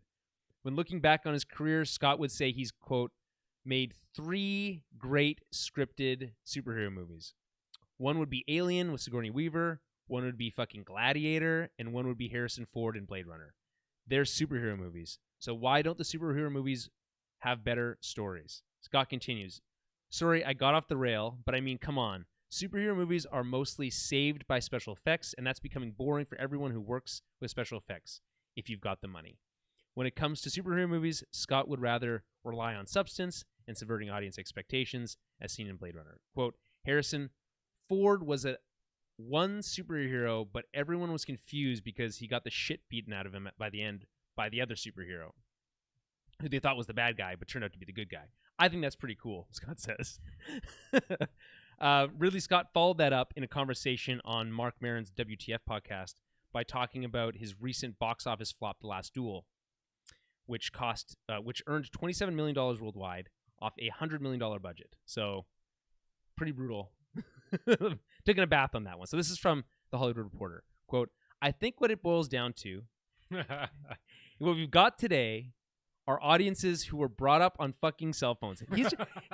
It's so funny because he keeps swearing for something. I saw some interviews on Twitter for the last duel where he's like literally saying "f you" to the people like asking him questions. I gotta show it to you. He's just lost his mind. He's like "f you, thank you, f you." Like, the guy was like insinuating some shit. That's so crazy. He's actually what you think Harrison Ford is, like an old, I guess, like, an old grouch. Like Ridley Scott is actually what you. Sorry, yeah, Jeremy, you're right. I've been thinking about Ridley Scott the whole time, but I've been placing Harrison Ford on that. So I love that what he thinks. I think this is what it boils down to. Okay, we got on today who were brought up on these cell phones. The millennial who do not ever want to be taught anything else unless you're taught on a cell phone. This is a broad stroke. Oh, no shit. But I think we're dealing with it right now with Facebook. Scott added, this is a misdirection that has happened where it's given the wrong kind of confidence to the last generation, I think. So it's a lot of anger that this man is seeming to be carrying here with a lot of swearing. But he talks about a couple things. He talks about this idea that modern day millennials don't like being told something they haven't been, they don't like learning something they haven't been told on a cell phone, which I think is bullshit. But he's also talking about how superhero movies have bad scripts and they're not character driven. I largely agree with that statement. I largely agree with that. But he also then talks about how he made 3 superhero movies. One was Gladiator, one was Alien, and one was Blade Runner. Do you agree with that? In essence, those are superhero movies. You can disagree also. That's also allowed. Hence the name of the segment. Those are superhero movies. Yeah. Okay. They're more interesting superhero movies. World built, they're character driven. Character driven, like super cool individuals who have massive challenges ahead of them. Yeah. And they possess unique skills and abilities or whatever. Yeah. Wherever it's set, and there's great adventures. Yeah. Okay. Fair enough. And these are all, by the way, great movies. Obviously, they've all. I think Gladiator won Best Picture. But now, movies are like they've adapted that, but they're just cookie cutter. Yeah. They are character driven in the sense that you know that character. But not because what the movie's giving you, because of what you already bring into it. Because it's this superhero, because it's so exciting. You remember this character, yes. And so you don't necessarily need to do all that hard work to make it an exciting, experience to get your money back. You just have to make it, and you will get your money back. They will come. Right. But then every once in a while, we get a special one, right? Or something that just earns it. A Captain America Winter Soldier, correct? One might say. Yes. Or even an Endgame, which earned it off of all that stuff. Right. Character driven. Or Shang-Chi. A refreshing, super good movie. Yeah. But so and by the way, also I think Eternals to some degree. You haven't seen it, but I know it's been ripped to shreds, but I think it's been getting a short shrift. I think it's quite a good movie, actually, and it's interesting. So anyway. Yeah, and I told you that would make sense. Yeah. That you think that. So, contrarian than I am, I guess. So Ridley Scott then is talking about all this stuff. He's angry at millennials. I think that's wrong. I think it's weird to blame the millennials for not coming out to see The Last Duel. The Last Duel is obtuse movie, man. It's the bigger conversation that Martin Scorsese started. It's just like what's going to make money, what pulls in audiences. It's all about he knows business. that the audience is millennials essentially, and what do they get pulled in by? Superhero boring as shit movies that aren't memorable. Yeah, there's some that are. He doesn't give credit to those ones. He doesn't. Well, no, anybody because he hasn't seen them. Yeah. So you mentioned that's funny you mentioned that, Jeremy. So that's perfect segue into the next bit of this, which is that interestingly enough, actor Stellan Skarsgård, who we all know from the Avengers, of course, Dr. Harry Selvig, has something to say on all this, and he kind of spoke out in an interview with The Guardian. He says, quote, "I've got nothing against superhero movies." Obviously, he was in them. But I've been in a couple, he says, and they definitely have a place. The problem is that the system allows 8 people to own half of the wealth in the entire world, and that power enhances the power of the market forces. So small and independent cinemas rarely exist anymore outside of a few big cities. There's no distributing channels for the mid-budget film that have the best actors and the best writing because they can't throw up a $3 million for marketing campaign. When cinemas let them in, they do so for 1 week, and if it doesn't pay off in a week, they're gone. So remember that The Godfather first opened in 100 cinemas in the United States. Big films now open in 4,000, he explained. They had small ads in the New York Times, but it grew and grew because it was such a good film. The people's opinion has no chance anymore, and that is sad. I think that we should have Marvel films and more roller coaster films. We should have other films too, and that's the sad thing. When raw market forces come in, studios start being run by companies that don't care if they're dealing in films or toothpaste. So as long as they get their 10% return. When AT&T took over Time Warner, it immediately told HBO to become lighter and more commercial. They were always making money, but not enough for investments. That's so spot on. Like, I've never heard anyone mentions AT&T and Warner, which is pretty crazy. Yeah, I mean, I don't know how much work he's done with Warner Brothers, but obviously he's just like, listen, like he's in the business. He's been in it for a long time. He's been in these big movies. He's been in small movies. He kind of understands the whole thing, and he just lays it out. He's like, it's not that superhero movies are bad. Yeah, it's that they're being driven by forces that are inherently non-creative in their nature. Yeah. I love the line here. Is like, they don't care if they're dealing in films or toothpaste, as long as they get their money. Mm-hmm. So of course a superhero movie is going to make money because that's the only movie that people go to see now. Yeah. But that's because it's the only. And so many actors want in on that. They just want to make the money. They want in on that on the House of Mouse or whatever, right? Yeah. But then we were talking like a while ago, and I mentioned that Timothy Chalamet.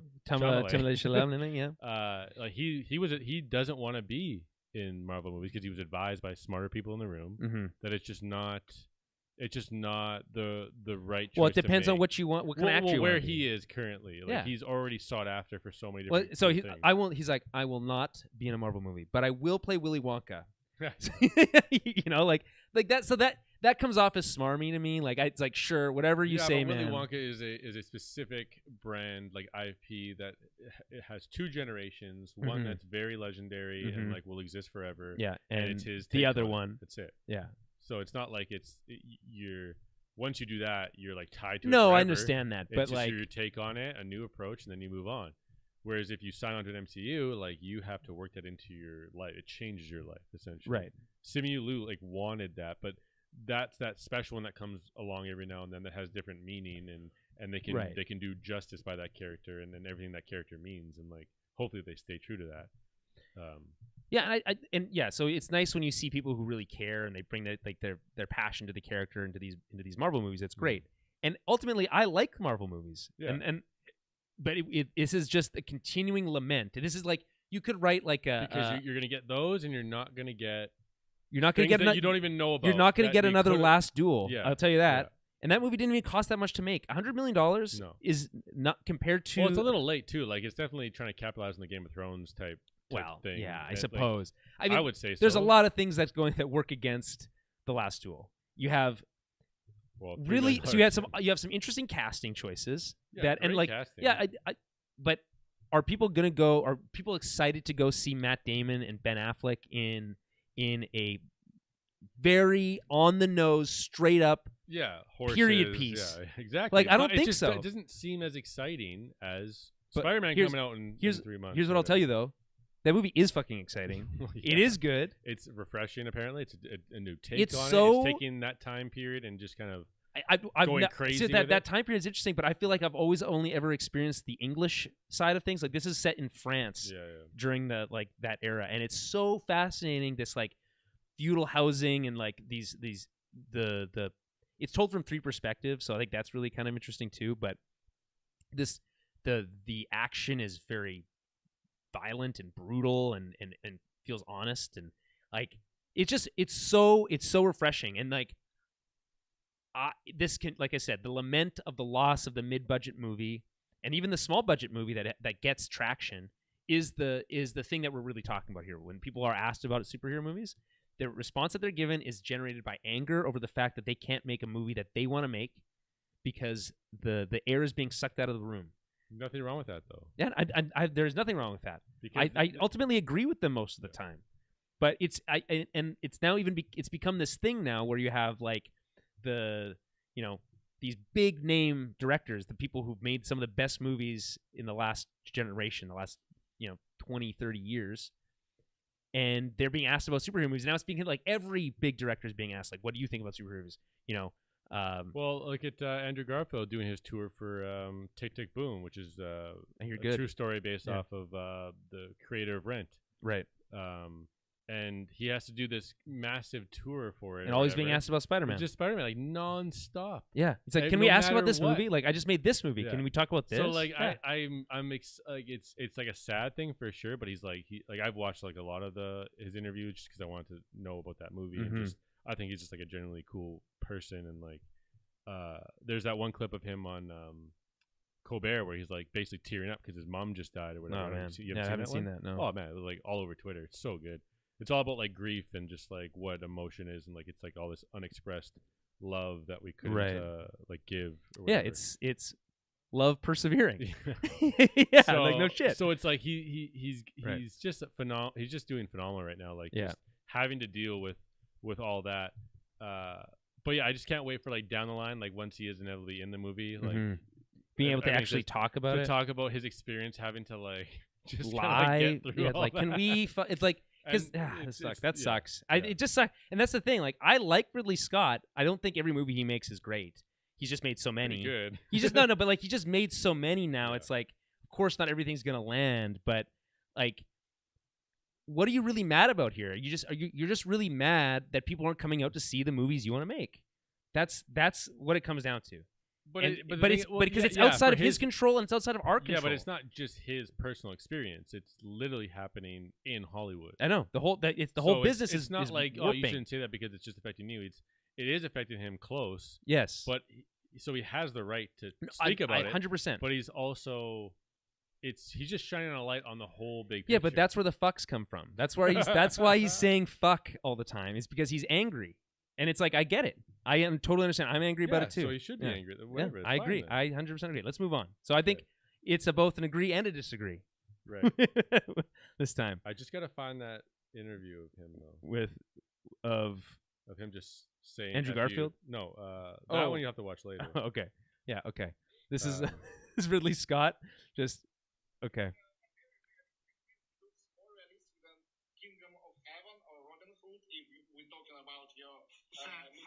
Fuck you, thank you very much. Fuck you.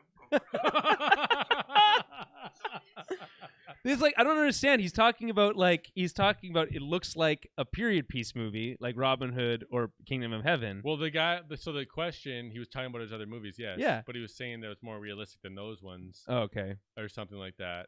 And then he's just saying yeah, but why? Like, he's asking a valid question here, I think. Like, do you not think so?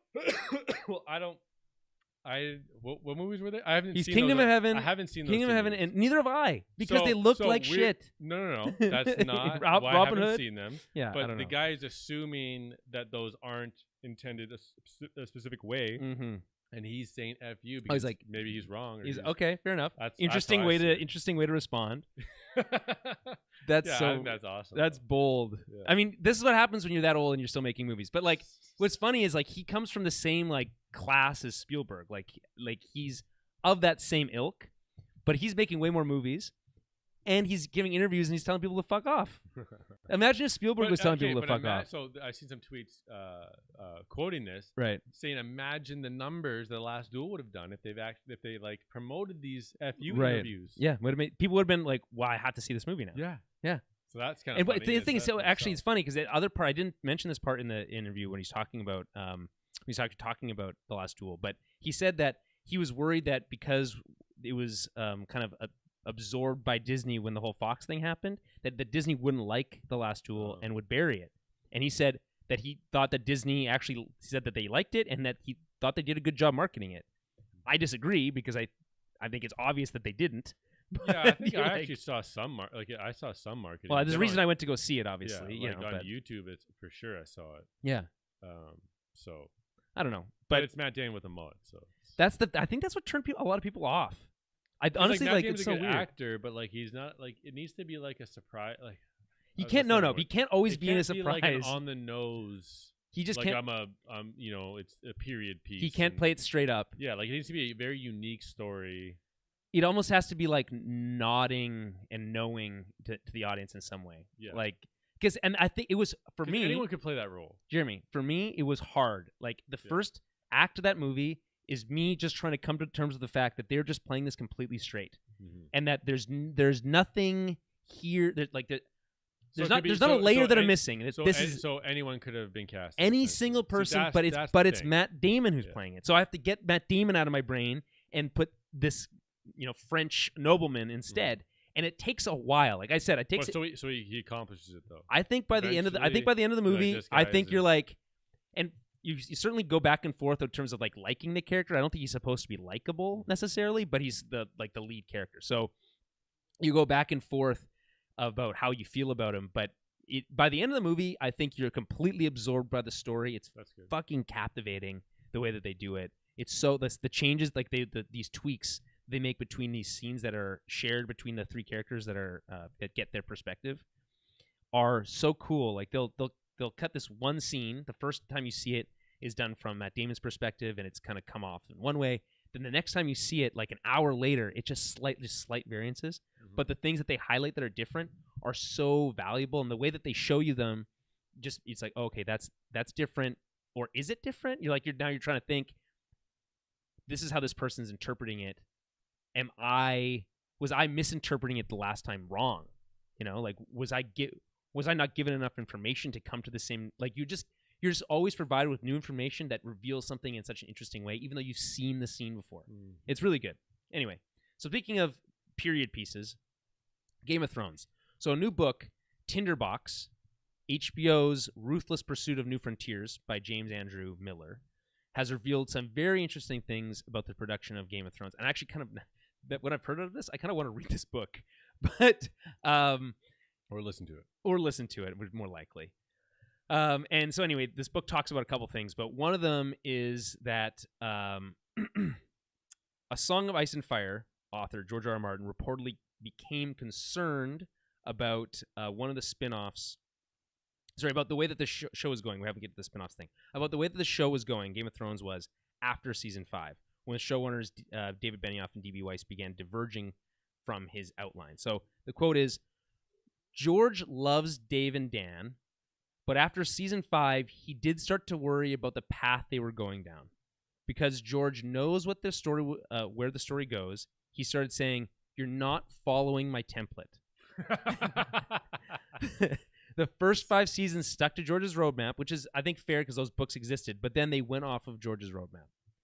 So I think, there was a lot of speculation about why the last few seasons sucked so much in comparison to the rest of the show. And we always knew that was because the books to end it. Well, they wanted to end it, and we knew that the books weren't out, so they didn't have the source material to mine. But they were working with him, and they had his right. template. But then they're like, you know what? Nah, we'll just do our own thing. Is apparently what happened, and that's what got us to where we are. And now, by the way, we're in a situation where that disenfranchised. The show was the biggest thing that's ever happened to TV, and people don't give a shit about Game of Thrones anymore. They don't. There's 10 shows coming. Well, no, there was 10 shows announced. There's not 10 shows coming. And you have David Benioff and D.B. Weiss, who haven't made anything since and are kind of blackballed, I think, a little bit in the industry right now. They were going to make that show about the Civil War that was getting a lot of, it's called, The Confederates or something like that. It was canceled by HBO, and they, I don't know. They're just kind of I don't know what they're doing right now, but they were going to be attached to Star Wars for a while, remember? Then they weren't attached to that anymore. Made a mistake, and they were put in TV movie now they're putting jail. They're put into movie jail again. Everyone has to pay their dues apparently. So you make mistakes, you get shelved. Yeah, apparently. So that's one bit, but this I think is even more interesting. We have learned how much HBO spent on its canceled Game of Thrones prequel series, The Long Night, and it's not cheap. They spent $30 million on that series that was supposed to star Naomi Watts. Jesus. This prequel, and this is from Entertainment Weekly, this prequel would have been set thousands of years before Game of Thrones and would have involved the distant ancestors of noble families like the Starks and Lannisters, but it would not have included dragons. Because I don't get it. They spent $30 million on a pilot. On a pilot? On a pilot. On one episode of TV. And that didn't even include dragons, so I don't even know where that money went. and it predated the House of Targaryen's arrival in Westeros. On the same day the news broke that the series was not moving forward, HBO confirmed that it was giving a full series order to House of Dragon, a prequel set much closer to the time of Game of Thrones about the dragon-filled civil war in House Targaryen. Unlike the Watts show, House of Dragon has direct source material in the form of Martin's 2018 book Fire and Blood. Quote, they had spent over $30 million on a Game of Thrones prequel pilot when I got there. And when I say... when I saw a cut a few months later... Wait, so this is George saying this? No. This is this is a producer, a new person. Why would he say that? Former Warner Media chairman Bob Greenblatt. So he doesn't work with them anymore. He doesn't work for them anymore. So that's what he felt. He felt like he could make this. Them in the back. Well, I guess I don't know. So they said they had spent $30 million. This is this former chairman saying this. When he arrived, they spent over $30 million in a Game of Thrones prequel. And when I saw the cut a few months after I arrived, I said to HBO chief content creator Casey Bloys, "This doesn't work, and I don't think it delivers on the premise of the original series." That's crazy. And he didn't disagree, which was actually relief. So we unfortunately decided to pull the plug on it. There was an enormous pressure to get it right, and I don't think it would have worked. Well, there you go. I mean, this is one of those stories that will go down in history where smart people have to make a choice on, will this hurt our brand going forward, or will it strengthen it? Do we need to eat this $30 million, or and that's what happened. Someone decided we got to eat this, and us just hearing about it, just holy shit! Okay, like it's how crazy. Bad could that have been? It's crazy that we're hearing about this, and we still have yet to get a spin-off series. We haven't got any Game of Thrones content and it's in weird years. How they have to like, you want to build hype, right? So usually like, set picks will leak or it was just so tightly. It all happened, and they wanted to keep it a secret, and they just said, now we can just eliminate it. There's no pictures of Naomi Watts in any sort of outfit or anything, or any other character. We didn't usually you announce casting and stuff. All we knew was that Naomi Watts was in it. So it's like maybe they were just apprehensive about it to begin with, but like if you were, why would you spend so much money on $30 million? It's so crazy, and it was like we have to. This is the biggest brand we have right now. We need to do something with it. But meanwhile, you have The Witcher on Netflix, like eating its lunch. Yeah. No one gives a shit about Game of Thrones right now.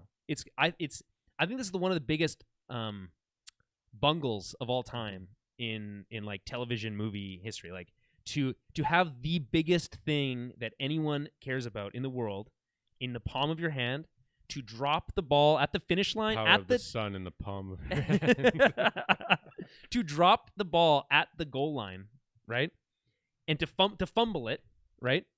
And then have nothing, and worse, to then go spend $30 million on a show that you don't even release. And then, this is, it goes on, it's even crazier. One reported reason House of Dragon was ordered directly to series was to avoid another costly failed pilot, a decision Greenblatt takes credit for in the book.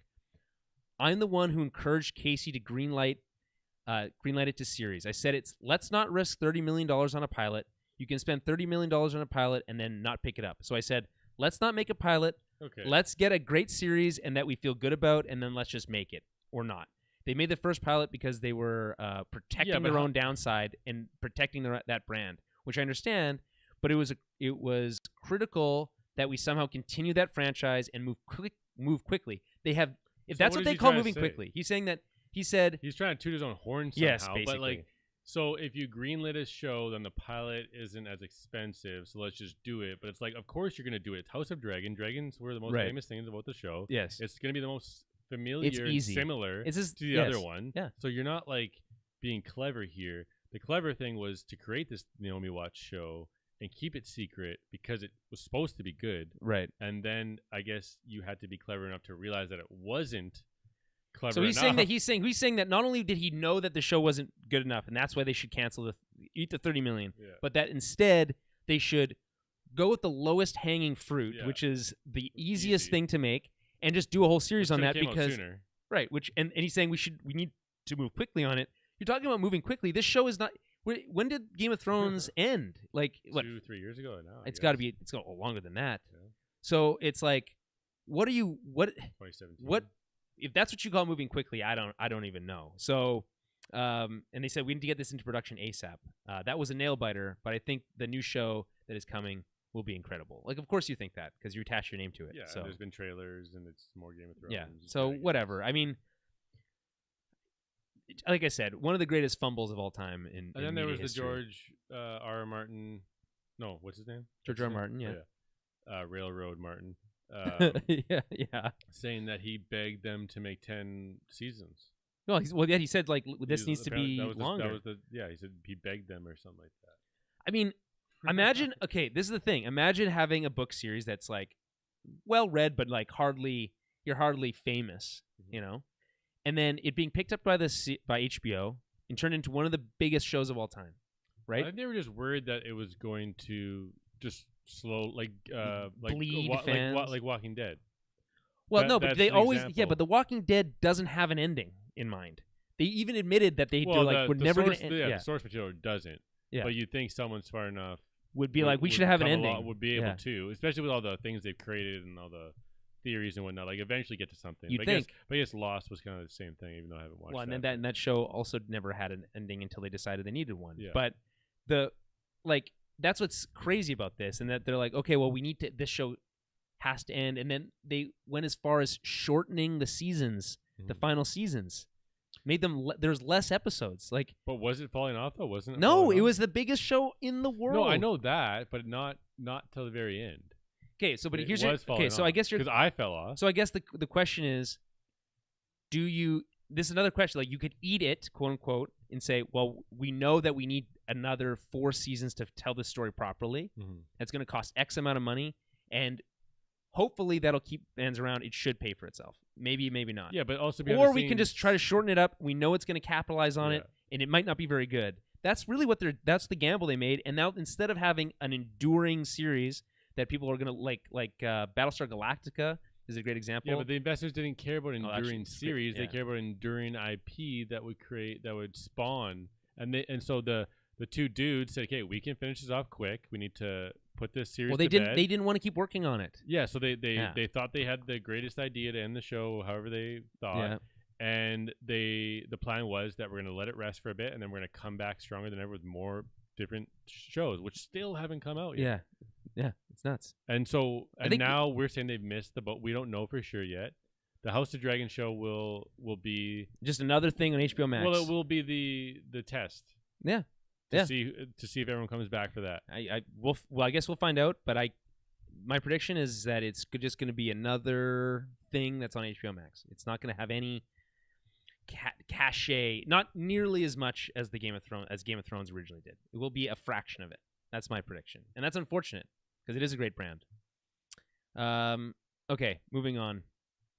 Amazon and EA are reportedly close to closing a deal to adapt Mass Effect into a TV series. Amazon just going after all the big fish. James Bond. They've got Lord of the Rings. Now they want Mass Effect. They already have that other show that Dan really likes. What's it called? The Expanse. Right? That's ending soon. So they're like, we need something to fill the gap. Mass Effect. I think actually Mass Effect would make a good sci-fi series. But again, this is another example of just like, why do we need to make something new when we can just... Mass Effect's right there. Does that, you like Mass Effect? Does this excite you in any way? Sure. Yeah, I think I like everything about Mass Effect. So they're great. Yeah. Okay. Good. So yeah, I don't know. I mean, like, there's nothing much to say there until a deal is done and there's a show. Yeah, in production. we have Halo series coming out. Yeah, and is that not done production? Like, should we not have seen something by now? Like, I don't know, but there was a live action Halo Infinite commercial. Like they always do one. Yeah. Like every generation. Yeah, it's so sick. I'm like, okay, we're just seeing Master Chief again in live action, but it's not an actual live action series. It's been so long. Movie. Yeah, it's been so long. We used to be like, it was like there was a couple series. He's actually appeared in one of the series at the end, but it's like it was the guy who Luke Cage was in that series. Yes. It's cool, but like, man, you guys are sure taking your sweet ass time with these things. Like, and Spielberg was attached at one point. Yeah. And they did it. Denzel Washington was attached. Yeah, exactly. Like it's one of those things that's been around for a long time. So I think this one's we're actually gonna see it's Showtime that has the rights, which is surprising. But anyway, so Mass Effect, maybe we'll see it on TV one day. Amazon's making it, maybe. Jeremy, did you see this? This is the first teaser trailer for the reimagined Fresh Prince of Bel-Air, the dramatic version. Did you see it? Maybe? It's like a young Will Smith, like a digitally de-aged Will Smith, like in a pool with like I don't know. Actually, I don't know if that's true. It could be just a younger actor. I don't know what they're going for there. Anyway, it's called Bel Air, and they dropped this little mini teaser trailer. And the series is set to come out next year, but on Peacock. But what, did some drama happen on the show? Like, no. This is the same story. It's a reimagining of the Fresh Prince of Bel Air, and like Will Smith is like championing stuff. He's like, this is gonna be amazing. You guys are gonna love this. Okay, but it's Jeremy. It literally looks like an SNL sketch of what you would do of like what if Fresh Prince of Bel Air was super serious. My jaw was on the floor, but in the wrong way. It's like I don't think. And I mean, I don't know. Will Smith, he loves that character. Really loves that show. He feels like it's really part of his legacy, so he's really attached to this. Mm-hmm. But man, I don't know, man. Why would we even need a dramatic reimagining of the Fresh Prince of Bel-Air? I don't even understand the desire to make it. Like, I don't know. I know that there's a lot of like. They deal with a lot of heavy issues in the original one, and like there's a lot of emotional episodes and absolutely about family, racism, racism, all that stuff. So I can definitely see in that be included and play out differently. But I guess it's just shocking to see like a first look at it. Yeah, it actually comes out and you're like, wow, it's like and like Jeremy over the top like the music / like lines of dialogue you're hearing are like elements of the theme song, but like told in this very specifically dramatic way. Because the show is like you're in on it because it's such a like it's wacky. Fun, it's 90s sitcom. Like okay, let's have fun here, and then the actors are so good and the writing's so good that we can kind of weave in and out relatable things. Mm-hmm. So yeah, I don't know. I wonder sometimes about Will Smith and his career choices. It's such. I feel me. I'm disappointed because he's not in the show. He's just producing it. Right. I imagine. Yeah. Which is nothing wrong with that. It's part of his legacy, and it's another chapter in that. Isn't he in the most movie he was just recently in? He's like the dad of like Serena Williams or something. And the Venus sister. No, I guess Williams sisters. Yeah. Serena and Venus. I don't remember the name of the movie, but anyway, he's really good at that role, so he's probably very good in that movie. So I don't know. Anyway, last thing I want to touch on is a couple movies we've seen recently. I want to start with Red Notice, Jeremy, because we touched on it earlier. The biggest movie in Netflix history. And here's the thing, and you were about to tell me your take, and I still want to hear it. Sure. But I'll just say this: I didn't hate it. Yeah. I didn't hate it. What did you think? I just hated it towards the end. I just thought it was like just a very like typical manufactured good time. Yeah. But, like it doesn't ask anything of the audience. Nope. It tries to think that it's clever with all the twists and turns, and I just all we're there for is the star power. The star power. And Ryan Reynolds does a phenomenal job with his quippiness. But again, it's just Deadpool all over again. Yeah. But it's just such a great humor. It's just such a it's so easy to digest. It always works because it's just like taking something someone else said and like making a funny thing off of it. It could be anything. Yes. And that's like so that's why it works, I think. And here's the thing. This is what I was thinking of during the movie, and I don't know if you agree or disagree here. But I thought the tone of the movie is exactly what an Uncharted movie. Yeah, 100%. I thought Uncharted did. I was like, this is what an Uncharted movie should be. Exactly, 100%. And I'm like, just like pull some of these, like just tweak a couple things. You could even have Ryan Reynolds play Nathan Drake if you wanted. Just tweak some of his quippiness a little bit, and you could have a pretty solid movie. I just wasn't really impressed with like some of the filming of it. Like it tried to be really like snazzy, like snappy and like long shots, and let's zoom into here, and like the action's really good. It's like. It just felt very manufactured. Well, it just feels. And I just knew that the movie was gonna be successful because of star power, and it just it just didn't give me anything substantial. It's ultimately another one of those easily digestible, easily forgotten Netflix movies. Yeah, but like definitely really falls off towards the end, in my opinion. Yeah. And I watched a lot of the interviews because star power again, and it's just. It's so funny how they sold this movie. Like The Rock, like just kept saying the name Red Notice. Like Red Notice, you're gonna love it.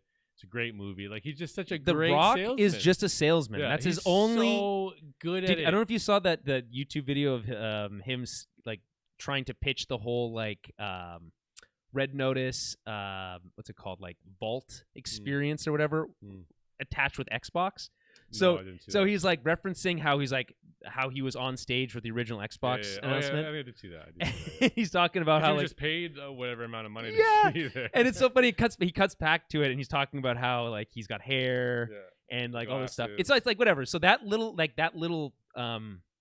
segment, it's basically a commercial for a contest, was more interesting than most of that movie because it's just The Rock talking about his past career, which I think is more interesting than most things. So I don't know. I liked the movie enough to think that there is a way to make a good Uncharted movie. Yeah, that's I'm that's 100% with you. That's basically as far as I got in it. The same exact thing when I was watching it. I was like, you just give some characters a little bit more depth. Mm-hmm.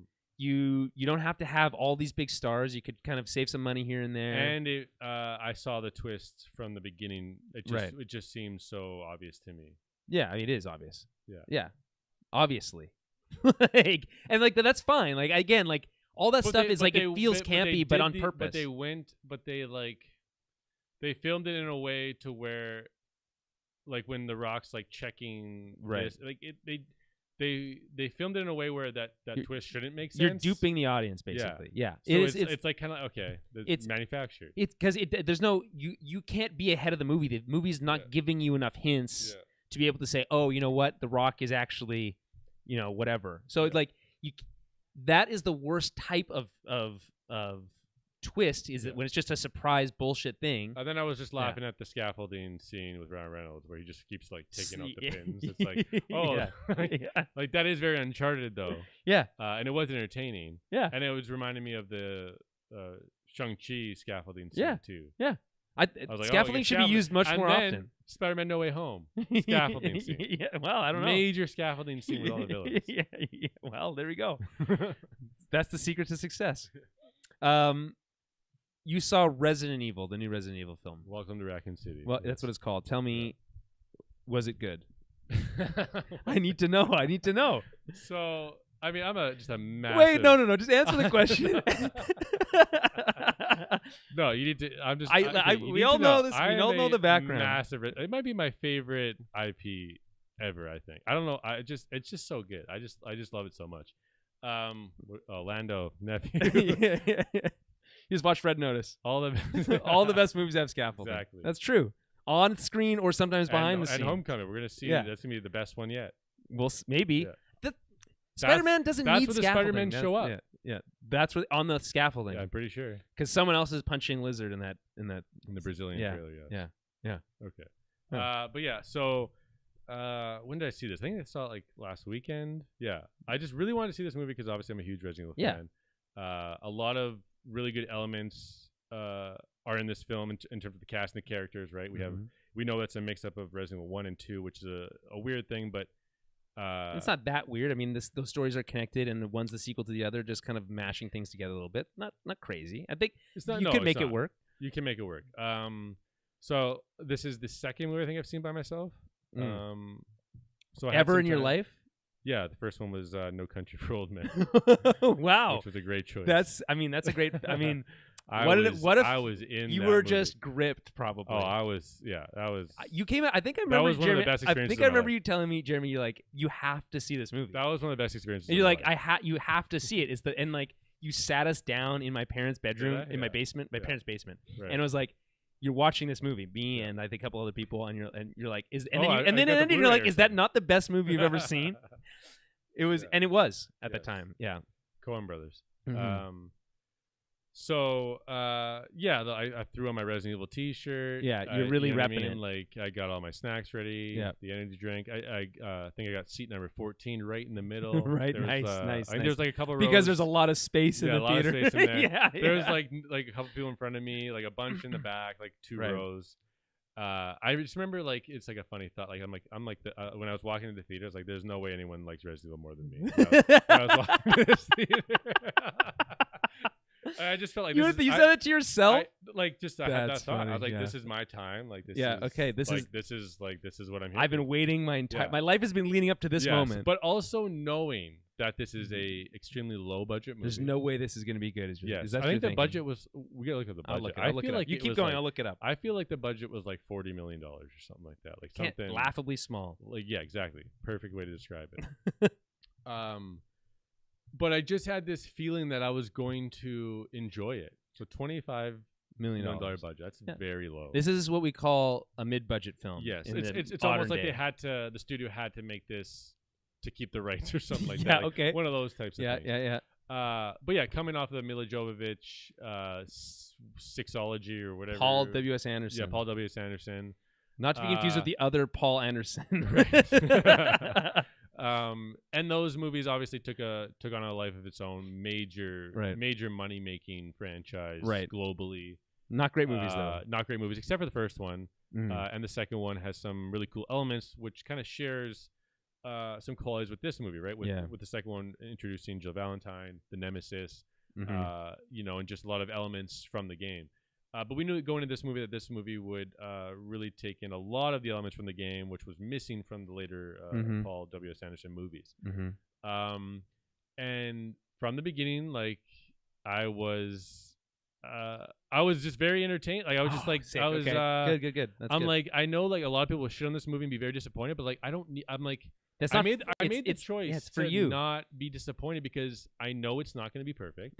There's just no way that they're going to make it how I want to make it. Not at $25 million. Yeah, but they're getting so close with like the casting, and the look, Right. and I was just really happy with the tone and the feel of Raccoon City. Okay. Because like when I'm playing those games, like you're just in the forest of Raccoon, but you hear of all the stuff going on behind it. Your Alpha team, heading to find Bravo team. What happened to them? What happened to them? So that's all happening here. Yeah. But right away they start off by changing things. Okay? Oh, darn. So, but I thought it was like a cool way to kind of connect everyone. Okay. So they have William Birkin, right, the famous creator of the G virus and works on the G virus. Yes.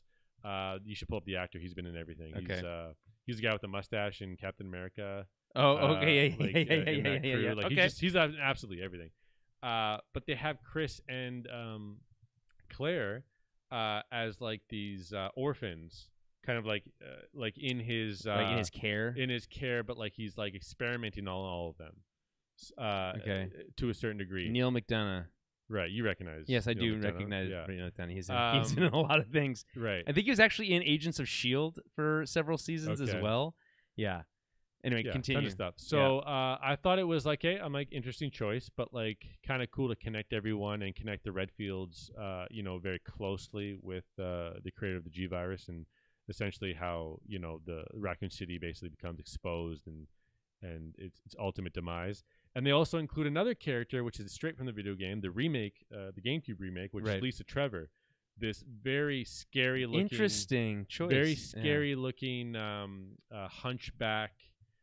Like kind of rag over her head with like weird face morphine and like she's shackled up and she's super strong. She's a boss, right? But it's like this sad story about her that you keep learning about her because she's been experimented on so much that she's turned into like this freak show. Right. But she actually helps you at a certain part in the game, but then she ultimately dies because you have to like kind of get rid of her.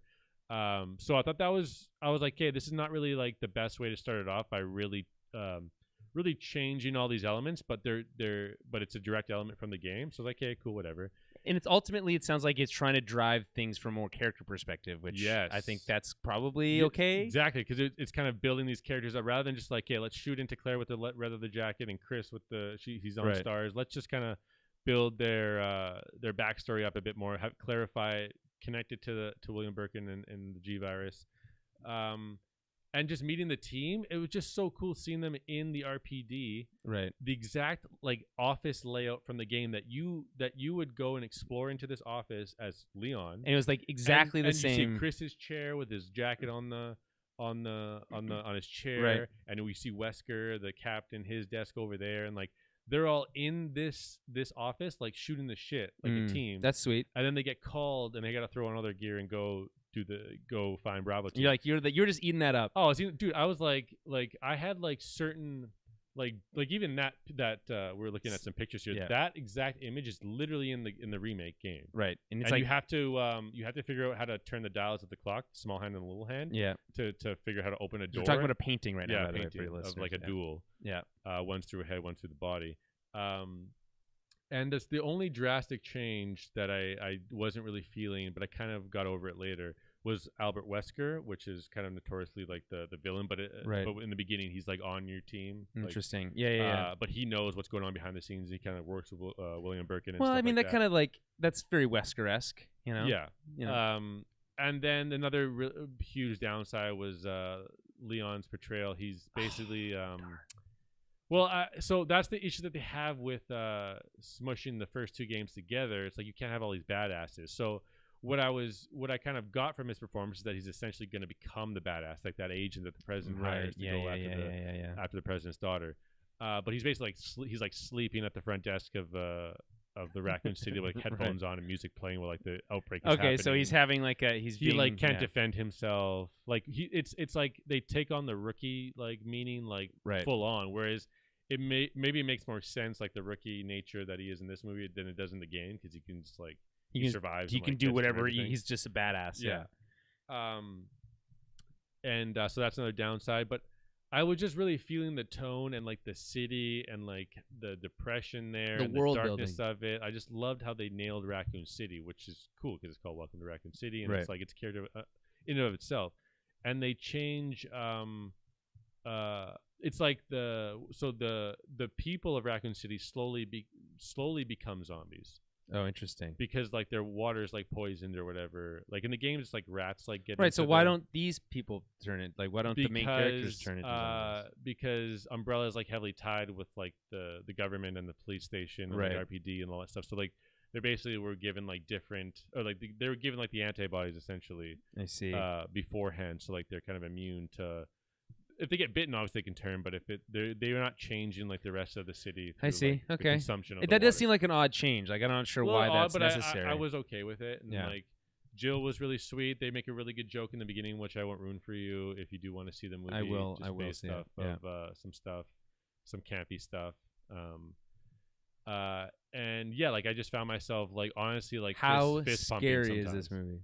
Not scary at all. The beginning, there's a really good shot actually that's pretty scary. Like it's like characters doing something in the foreground, and there's like a door in the background, and like the zombie like sprints towards you and then like crashes through the window and then like comes right up. That's pretty. That was the only one. You gotta have a cool window breaking scene, so that's cool. That's interesting. Yeah. I love just seeing Robbie Amell just act as like he just looks so much like Chris, and it's just so cool to see that character like just live on screen. And do you?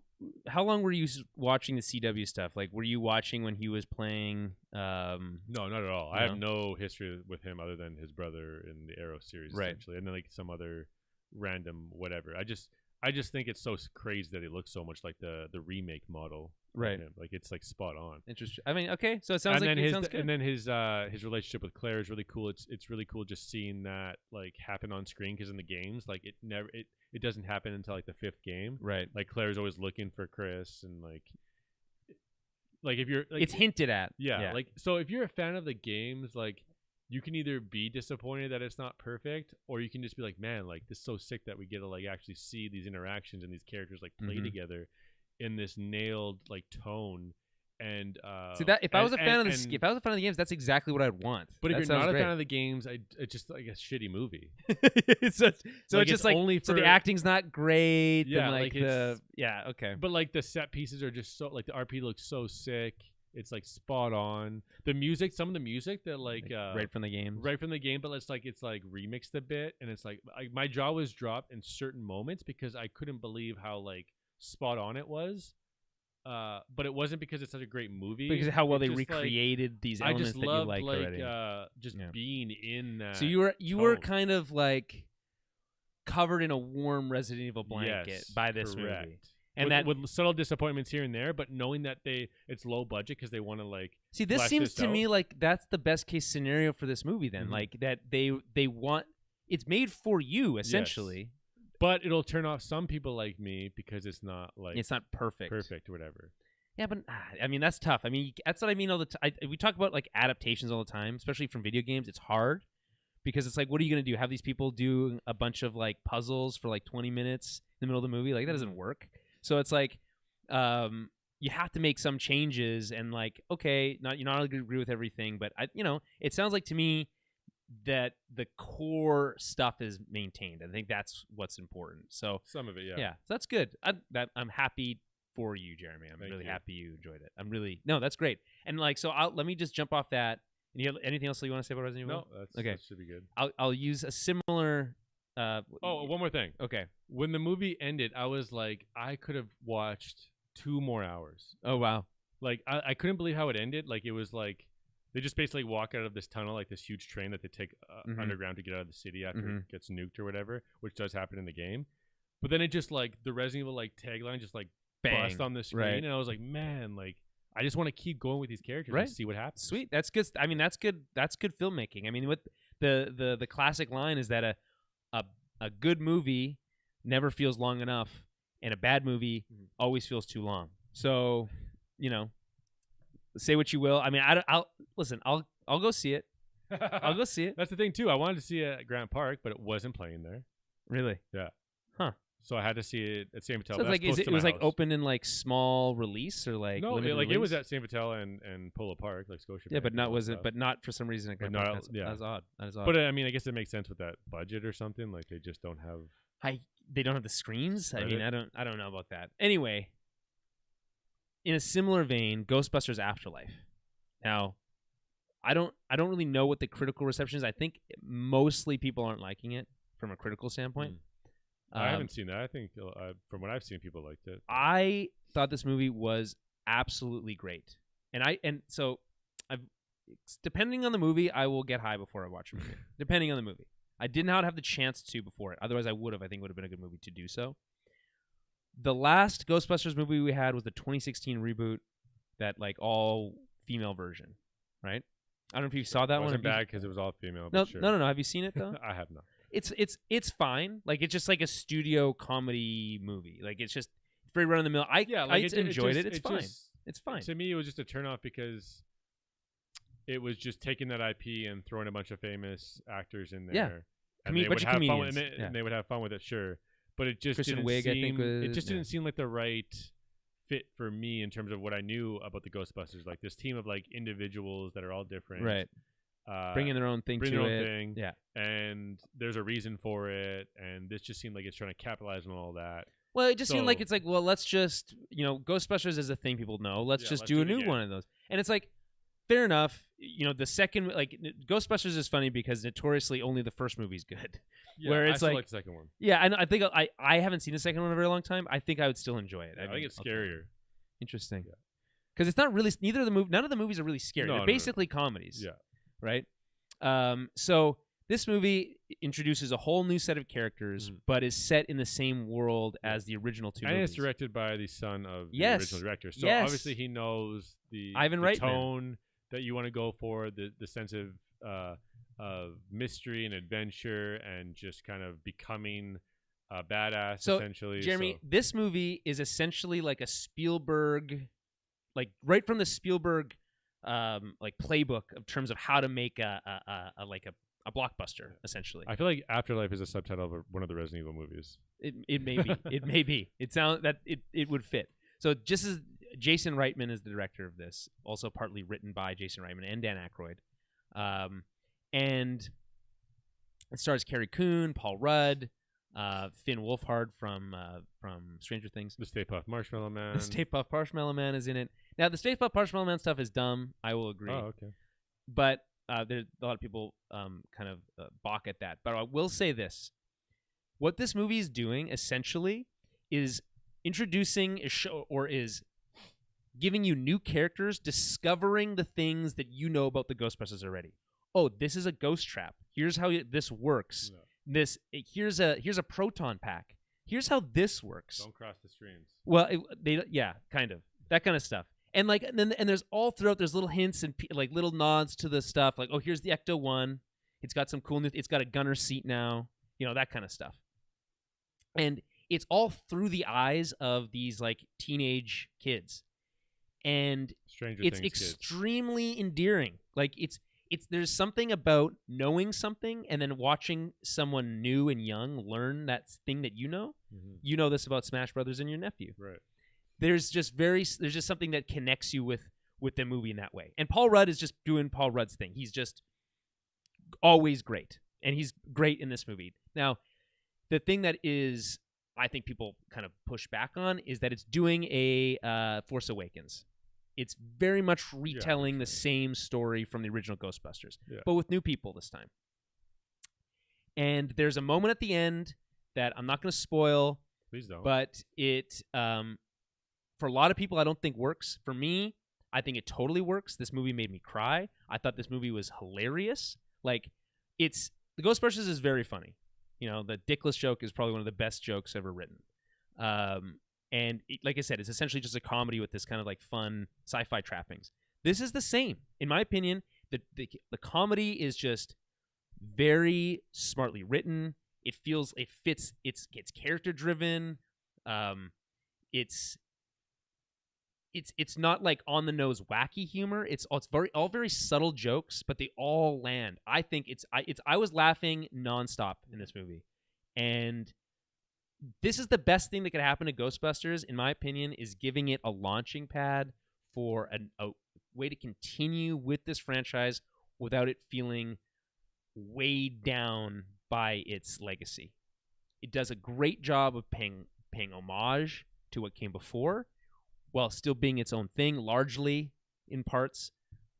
And although I may not want it to be exactly like the first movie, which it ultimately is in a lot of ways in the third act, the place this movie ends on, I think, gives you a launching pad for something interesting that we haven't had, and we haven't had that for a very long time. The performances are great. There's the new kind of like nerdy kid is McKenna Grace as Phoebe. She's so good in it. Like, she just like instantly kind of steals the show, I think. And then you have there's this one character named Podcast. Little stupid. I don't like that. Like, could you not he didn't have to, just because he records a podcast doesn't mean he has to be named that. I thought that was odd. That's his like nickname or whatever, but he doesn't get a real name, so pretty dumb. But other than that, I think the performance is all strong. It's very funny and like really leans into, again, that Spielberg stuff, like down to like the overabundant use of like the oboe in the score. Like it's constantly like mystery music, like discovery. Yeah. That's so good though. Yeah, it's like I know it was happening, but I'm like, oh, this works. Stranger Things does it too. Yeah. So. No, and it's like, so I'm like, okay, great, absolutely nailed it. I thought it was great, and then I posted my review on Letterboxd, and then started reading some of the other reviews, and it was like, man, people were just shitting on it, and I was like, I just don't. I'm like, I understand. People hate what they don't understand. No, the thing is, I think, and the Splash Film guys did a really great job articulating this, or one of the guys on that guest they had on the review, which was that this movie does the thing that all these other movies have been failing at doing for so long, like the reboot sequel thing, and they do it, and it's always been bungled in this way that makes it feel cheap and like you're being used, you know? This movie's doing that, but does it well, and it succeeds at it. And it's like people are just balking. It's like, oh, it's just doing that thing again. But they're not really thinking about whether or not it works. And I think in this case it does. So that's Ghostbusters Afterlife. I also saw Eternals. I think we'll wait to talk about it until you had a chance to see it. But Chloe Zhao's take is, it's just much more pensive. It's much more thoughtful. Like this is again, talking about character-driven. This is a character-driven superhero movie. It has very few ties to the larger MCU, which I think is actually kind of refreshing. The action ultimately is fairly generic, which I think does hurt the movie. But I think I think it totally works because the actors and the performances are so strong, and that's what keeps it all together. If you like the actors and you like the characters that they're playing, because the characters are interesting, you'll like this movie. But it's not like a mile a minute Marvel movie where it's just like action nonstop. Like, this is much slower, and I think makes it, I think, a much, like I said, a refreshing take on a Marvel movie. But I'll wait till we talk about it till you've seen it. And then Hawkeye, we'll just the first 3 episodes are out. I've only seen the first 2. I think you've only seen the first 2. We talked about getting back to street level with Spider-Man. Does this scratch any itch for you? I'm really enjoying it. I like the Tracksuit Mafia. I think is a fun villain. They're pulled right from this comic book. Everyone keeps talking about this Matt Fraction run of Hawkeye that's supposed to be very, very good. I might try to pick up some copies. I think I might even own the first issues. Like collected edition? No, like first trade pad? The actual comics. Oh, really? Yeah. This is right around when I was buying comics. Was that 2007, I want to say? Like, it was coming... like maybe... No, I think it was later than that. But... I have the issues that are like the simple art. Like, yeah, it's like a lot of white just space. White and purple. Yeah.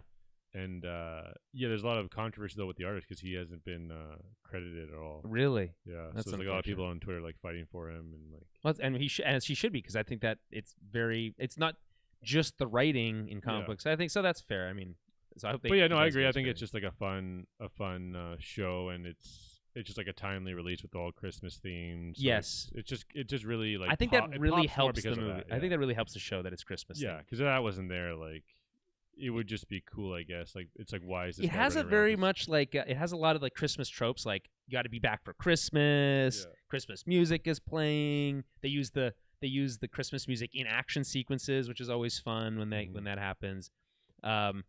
Jeremy Renner always been getting the back seat in the MCU, kind of getting the short shrift, you know, except for in Age of Ultron where he was basically the heart of the team. But people don't like that movie. It's not the best Avengers movie because it's so overstuffed, but it has good elements. Like, there's good pieces in it. Mm-hmm. It's with what's come since, it's like better. Yeah, it's aged lens. well. Yeah. But Jeremy Renner's like, oh, he's just, the Archer, whatever. He tried, he was popular as an actor for a short time. Like, he was going to be the next leading man. Like, he was started in that Bourne spinoff and stuff like that. That never really took off for him. What do you think of Jeremy Renner as just kind of like, spotlight's on you now, man. This is your show. Yeah, I mean, it's not really his show, though. Well, not like from the opening moments, but then I guess it is later. Yeah. But it's supposed to be like a passing of the torch. Yeah. I was like, I don't like. What do we remember of this character? Like, he was mind controlled from Avengers 1. That's unfortunate. Yeah. And then we know that he has a lot of history with Natasha, and they always talk about their past. Budapest. Yeah. And then he just does all this cool trick arrow stuff, but it's like, we're watching him play out here. We know he's a family man because of the second movie, and also because of Endgame when his family gets dusted, which is a brilliant, brilliant opening sequence. Yeah, absolutely. But then it's like, is this still the same? Is he just being Jeremy Renner? Is he just like being like the best guy? Yeah, like essentially a guy like who has a lot of baggage. Like, he's funny, he's just jokey, but he's like depressed. The guy who's gone through all this stuff. Yeah. And has done the best he can with all this stuff that's too heavy for just one normal ass man, Yeah, I guess. And then I just think it's, I don't know. I gotta watch more of it, but I just wasn't feeling the Avengers play in the beginning. Like, I guess it's for laughs, but then they're trying to showcase his pain, like, through that. You know what I mean? Like, with his real experiences being an Avenger and the losses he's had. Like, there's like that moment where he looks at the Black Widow character for a little bit. Right. Like, is anyone even thinking what he's thinking? No. Yeah. And then what ruins it for me is that urinal scene there. Right. Yeah. When he's yeah. Well, it's a joke with that guy, but like, it's so stupid that it says Thanos was right on the urinal. Right. And he just stares at it, and it's like, I don't know. I'm still trying to process. Like, what's he thinking? Like, what? Like, what is that? Like, what are we supposed to take from this? So I think I think what you're saying is like that was played as a throwaway joke, but it's actually like a hugely important thing that's not being addressed properly. Yeah, because his family was fucking dusted. Yeah. Imagine someone saying Thanos is right. Shot. Like, he's just staring. Like, his face is phenomenal. Like, he's just so much behind it looking at this. But like, it's like a perfect black marker, no other graffiti, just Thanos was right. Yeah. And it's like, there's so much more behind that, which is more interesting to me. Right. That is more interesting. It's because that's character driven. It's interesting because it's speaks to who he Yes. is. But then there's the urinal Yeah. joke around it because it's on a urinal and the guy asking for a photo. Right. And then it's just like, let's just laugh at this play that he's at. Right. and- So this is the problem. This is the bathos problem that I think it's called bathos. There's a whole YouTube video by the nerd writer about it, and it's so brilliantly done. You guys should look it up on YouTube. About how the problem with Marvel movies is they cannot let a serious moment breathe because it's always undercut by a joke. And this is a great example, and it's Marvel's biggest weakness, which is that their tone has to always be funny. It's an action comedy first, and it can't lean into, for whatever reason, they don't want to. And by the way, part of the reason I like Eternals is it's an extremely emotional movie. It's dealing with personal stakes and emotional struggles about family, and this movie should have this show should have all those things, but instead it's like, well, let's cut to,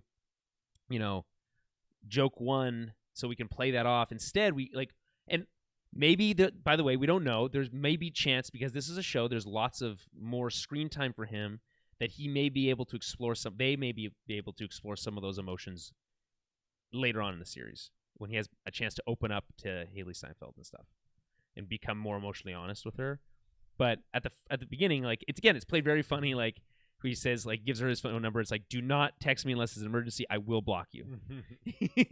And then she's immediately texting him. That's good stuff. I think that's all good. There's some fun moments where they cut back to the attack on New York, and there's these quick flashbacks where we were supposed to get kind of this PTSD element for him, and now he has hearing loss, so that's interesting. But they don't. There's it's all just blink and move on. Yeah.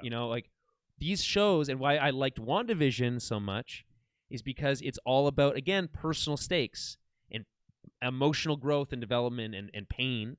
And this could be about some of those. And then I'm not saying it has to be, because maybe because Hawkeye's able to, he's maybe more emotionally mature than that. He's able to handle it better.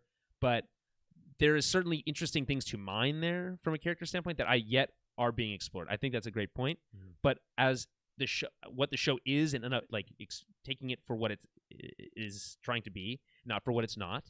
I think it's quite fun. I think the action, you said you didn't love the action. I've only seen it on my laptop. So I haven't that car chase sequence is actually pretty good. Yeah, it's pretty well done. But no, I just thought it just has this weird balance to have fun and the campiness or the adventure of a girl, and I just didn't really understand how she was in the Ronin suit, just taking out all these thugs. But I guess they talk about she's been training, and the whole opening montage is of her being a not Olympic, but state champ archer. Oh, and the credit sequence. The credit sequence. There's a hilarious tweet I saw where they replaced the song with Jeremy Renner's song, his own song. He has an album. Oh, wait, what? Wait, Jeremy Renner has he makes music? He makes music. And it's bad? No, it's actually a catchy tune, but it's just what is happening? And the song is called Main Attraction. That's very funny. He's singing about how you're the main attraction. Right. Okay. That's pretty funny. I want to see that. So I can't get that out of my head now when I watch the Well, anyway, I think that they actually what's her name? The actual character's name? The Haley Steinfeld's Kate Bishop. Yeah. I think they do a good job introducing her. I think she's very charismatic. I liked her right away. I find that her family dynamic stuff is interesting. Mm-hmm. Very bold of them to murder a father right away in the show. I think well, it ties it to the Avengers. And yeah, so I think that's but it's also there's just so many layers to it, the destruction of New York, mm-hmm. and who died during that, if anyone died. Now, now they're showing a person close to a new Avenger or young Avenger that did die. So there's all those weird implications that they don't take seriously. Ultimately, the deaths in New York in 2012 are whoever they need to be to make the story work. Right. And we don't spend any time at the ground level. This is one of the problems with the MCU, which is that we spend all this time with these heroes dealing with these big problems. It's galactic or planet-wide problems, but we rarely get to see the perspective of like the regular person. Almost never. There's those brief shots at the end of Avengers where there's like the news interviewing people and stuff. I think that those are some of the very few elements we see. And then the things that was cool about the Netflix shows is that they were taking you back, and they referenced the attack on New York, and they referenced all that stuff. And you got to see kind of that street level stuff, but that's not really canon, yada, yada, yada, whatever. So this is fun because you get that perspective again. So if it becomes as big as, which I don't think it will, because I think the whole idea is it's about this kind of small time thing, is that if it became really big and like planet-wide saving again, I don't think it would feel cheap. It would feel like Falcon and the Winter Soldier all over again.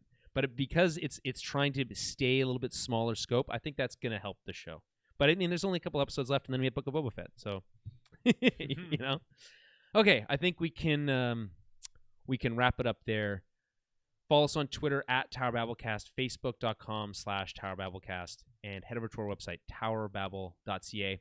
I will mention before we go, we do have a Patreon. We do a monthly film club that's exclusive to the Patreon. We didn't do one last month, but I also paused the Patreon, so no one was charged last month because we didn't do anything while I was away in Costa Rica. So this month, I think we're going to try to do two. We're going to try to get the one we were supposed to do last month done, and we're going to do a new one. Look for that all on the Patreon. You can find everything we do there and all the backlog of all those film clubs at patreon.com/TowerBabbleCast. Helps keep the lights on. We really appreciate anyone who is able to help support the show. It really makes a big difference. We appreciate you so much. And we'll be back with more Tower Babble very soon, and we'll talk to you then.